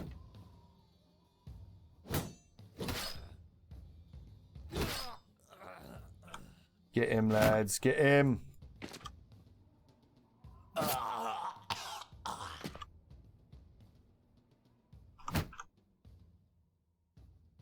Man, swords, the old daggers can be really good. I kind of forgotten how good daggers can be. Unfortunately, we haven't had anyone with decent enough skills to justify making them a dagger specialist, but I have in previous campaigns had a dagger specialist who is really, really good in the early and mid game, but then by the time you have two-handed weapon users, the warhammers and the axes and the great swords ultimately do more damage per fatigue point than a dagger specialist. Like if I do my Viking run and I've got 2 full-time Huskarls, like 2 guys like this to shield break, then you can justify having, you know, a dagger specialist or 2 in front of your two-handed axe users. problem is like one shield and almost all the points you've put into that dagger specialist are just doing nothing for him.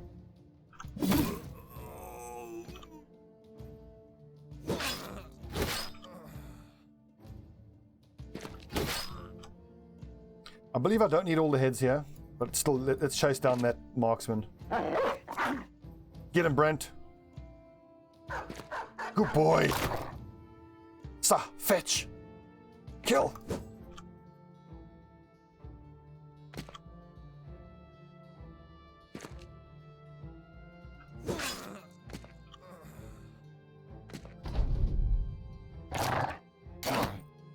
Good boy. Oh! Quickly, save the dog. Sa, fetch, kill was always the command my dad used with our dogs. But they react to it. There's something about the sound. Sa! It makes the dog understand. Get that thing. But I suppose it doesn't matter what you say. It's all about tone of voice. The dogs know what you're on about.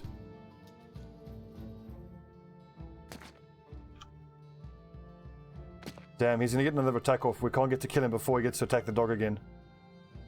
I just hope by breaking him it's going to... What's up, Felsyag? Okay, miss him. Don't kill my dog. Oh! Oh! Okay, good. We'll give you a quick death then. We don't have to torture you then. You didn't kill my dog.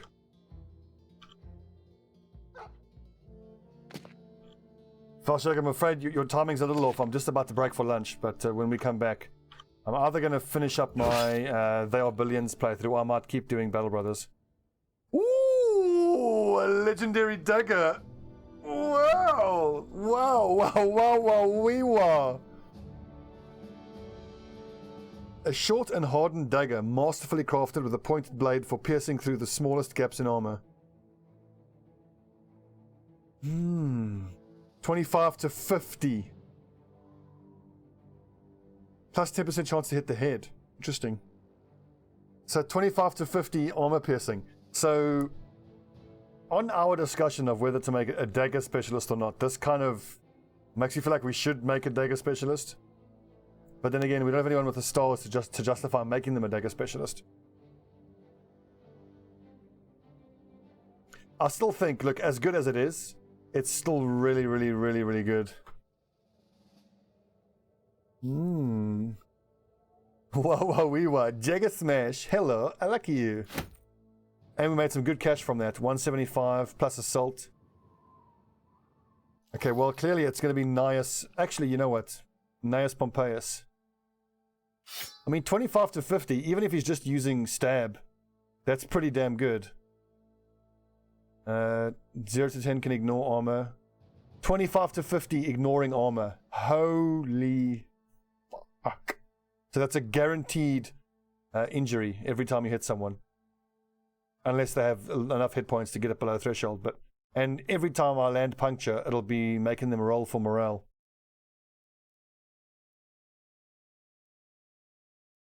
That is beautiful.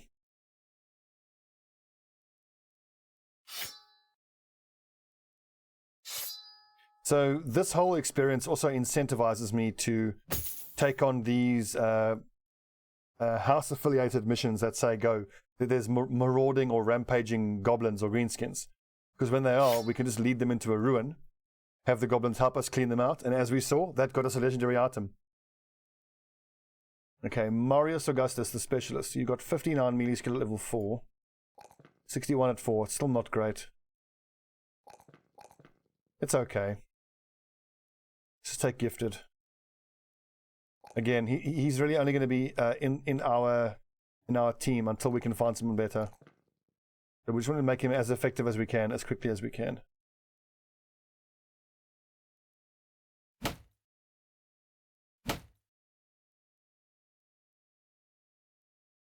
We've actually got some half decent lads here. As fond as I am of Biggest Dickus, we got to replace him.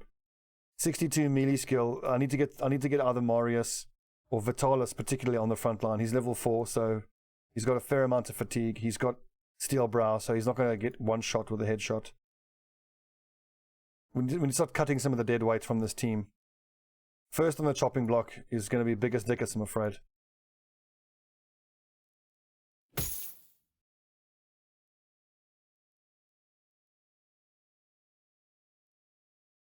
So I worry about how my Bannerman and my Sergeant have got such crap fatigue. I've been leveling their fatigue every level. It doesn't seem to matter, but it just means I'm going to have to take Recover on both of them.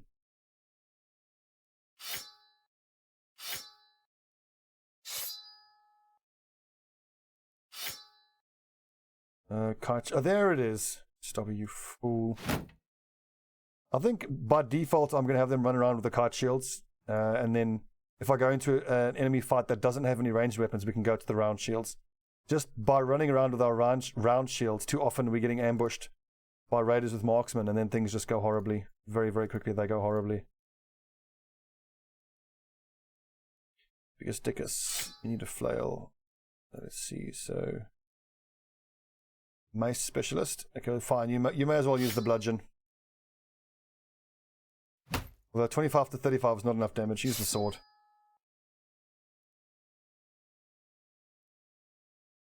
Hard decisions must be made. We're running a business here, not a fucking charity.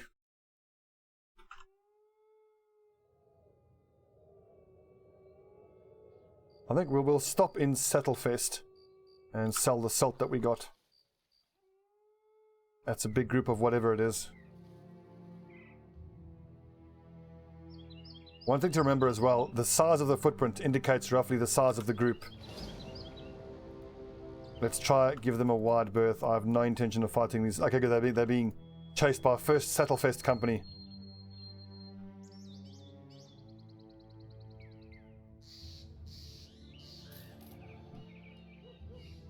Well, he should be glad he at least survived his time with the 13th Legion.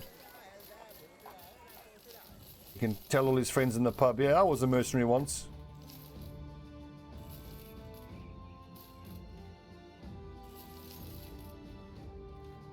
One, two, three, four, five, six. I'm going to hang on to this military pick in case I have to fight an Orc Warrior. Don't need these daggers anymore. We need, at most, we need 6 shields. Round shields, that is. That is, don't need any of that. 1500, okay, not bad. What level is our Fletcher at, our arrow maker? Bowyer, sorry. It's only at level 6 that he can actually start making a masterwork bow, so that lumber can be sold now. 240 is not bad for tools.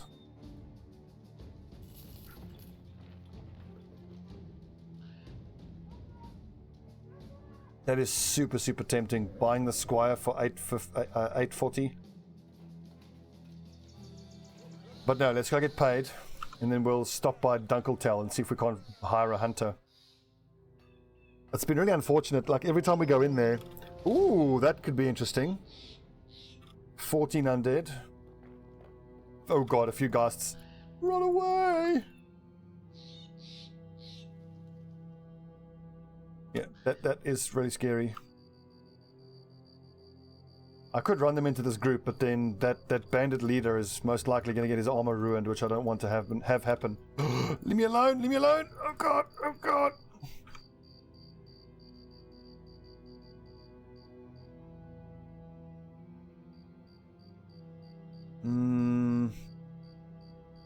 What do you think, lads? Run him in there? No. Run! Run! Run!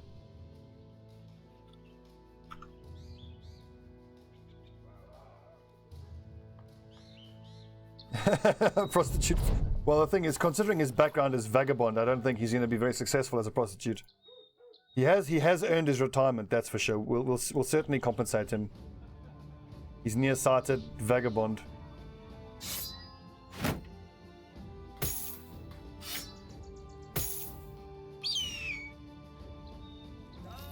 Thank you for your service, Biggest Dickus. Vitalis, you've earned your place on the front line. 68 accuracy, decent fatigue. Yep, that'll do.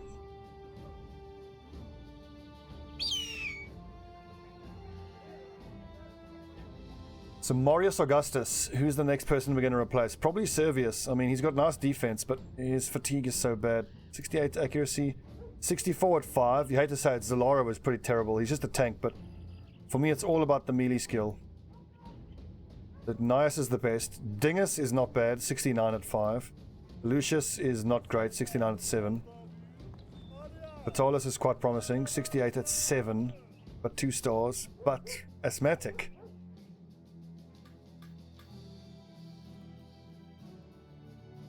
I think we fire Zaloro and replace him with Marius.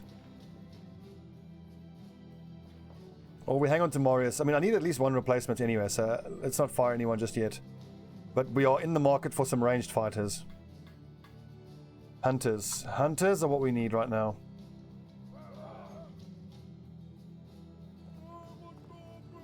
It's interesting that this sellsword carrying a crossbow. I wonder if that's an indication that he's going to be having lots of stars in ranged accuracy. I think it's by plus 15. It's 12 or 15.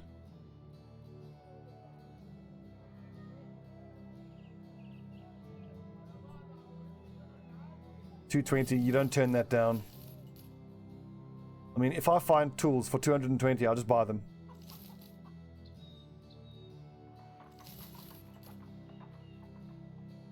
Okay, we got 5 days, 6 days, 5 days, a decent amount of tools.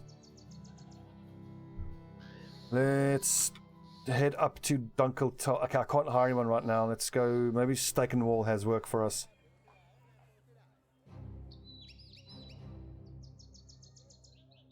Oh, it's 27. Awesome. Yeah. And then if you take the ambition, that gives you the increased inventory size. You can get like 130 inventory space. Let's see. Marauding greenskins. Awesome. Pay me more. I accept. I accept. That's cheap.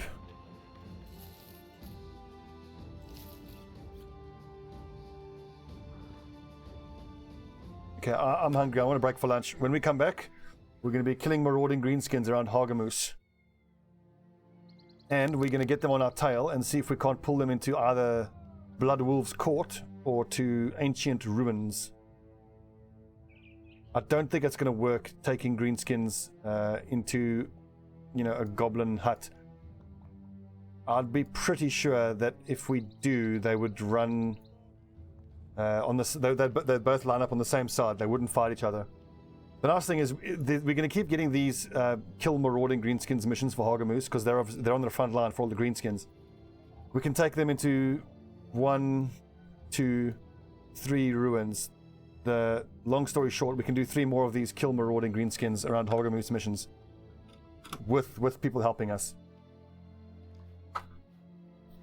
That's exactly right, Mr. Bullock. So the thing is, if I'm going to buy someone like a hedge knight who's going to cost 10,000 gold, the way I look at it is really all you're paying for is the gear they're wearing. I think it'll be a short one. I'll just take an hour break. It's 3 p.m. now, so let's reconvene in an hour. What do you guys think? Should we continue with Battle Brothers or should we do some They Are Billions?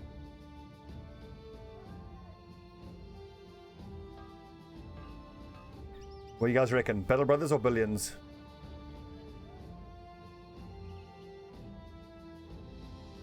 Look at all these fucking... I want these guys. An occultist with the hero he's going to have incredible resolve. Billions. 2 votes for Battle Brothers.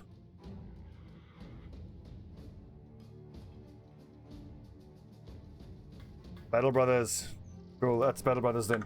Okay, lads, let's take an hour break, and when we come back, more Battle Brothers. I'll do Billions after dinner. Cool. See you guys in an hour.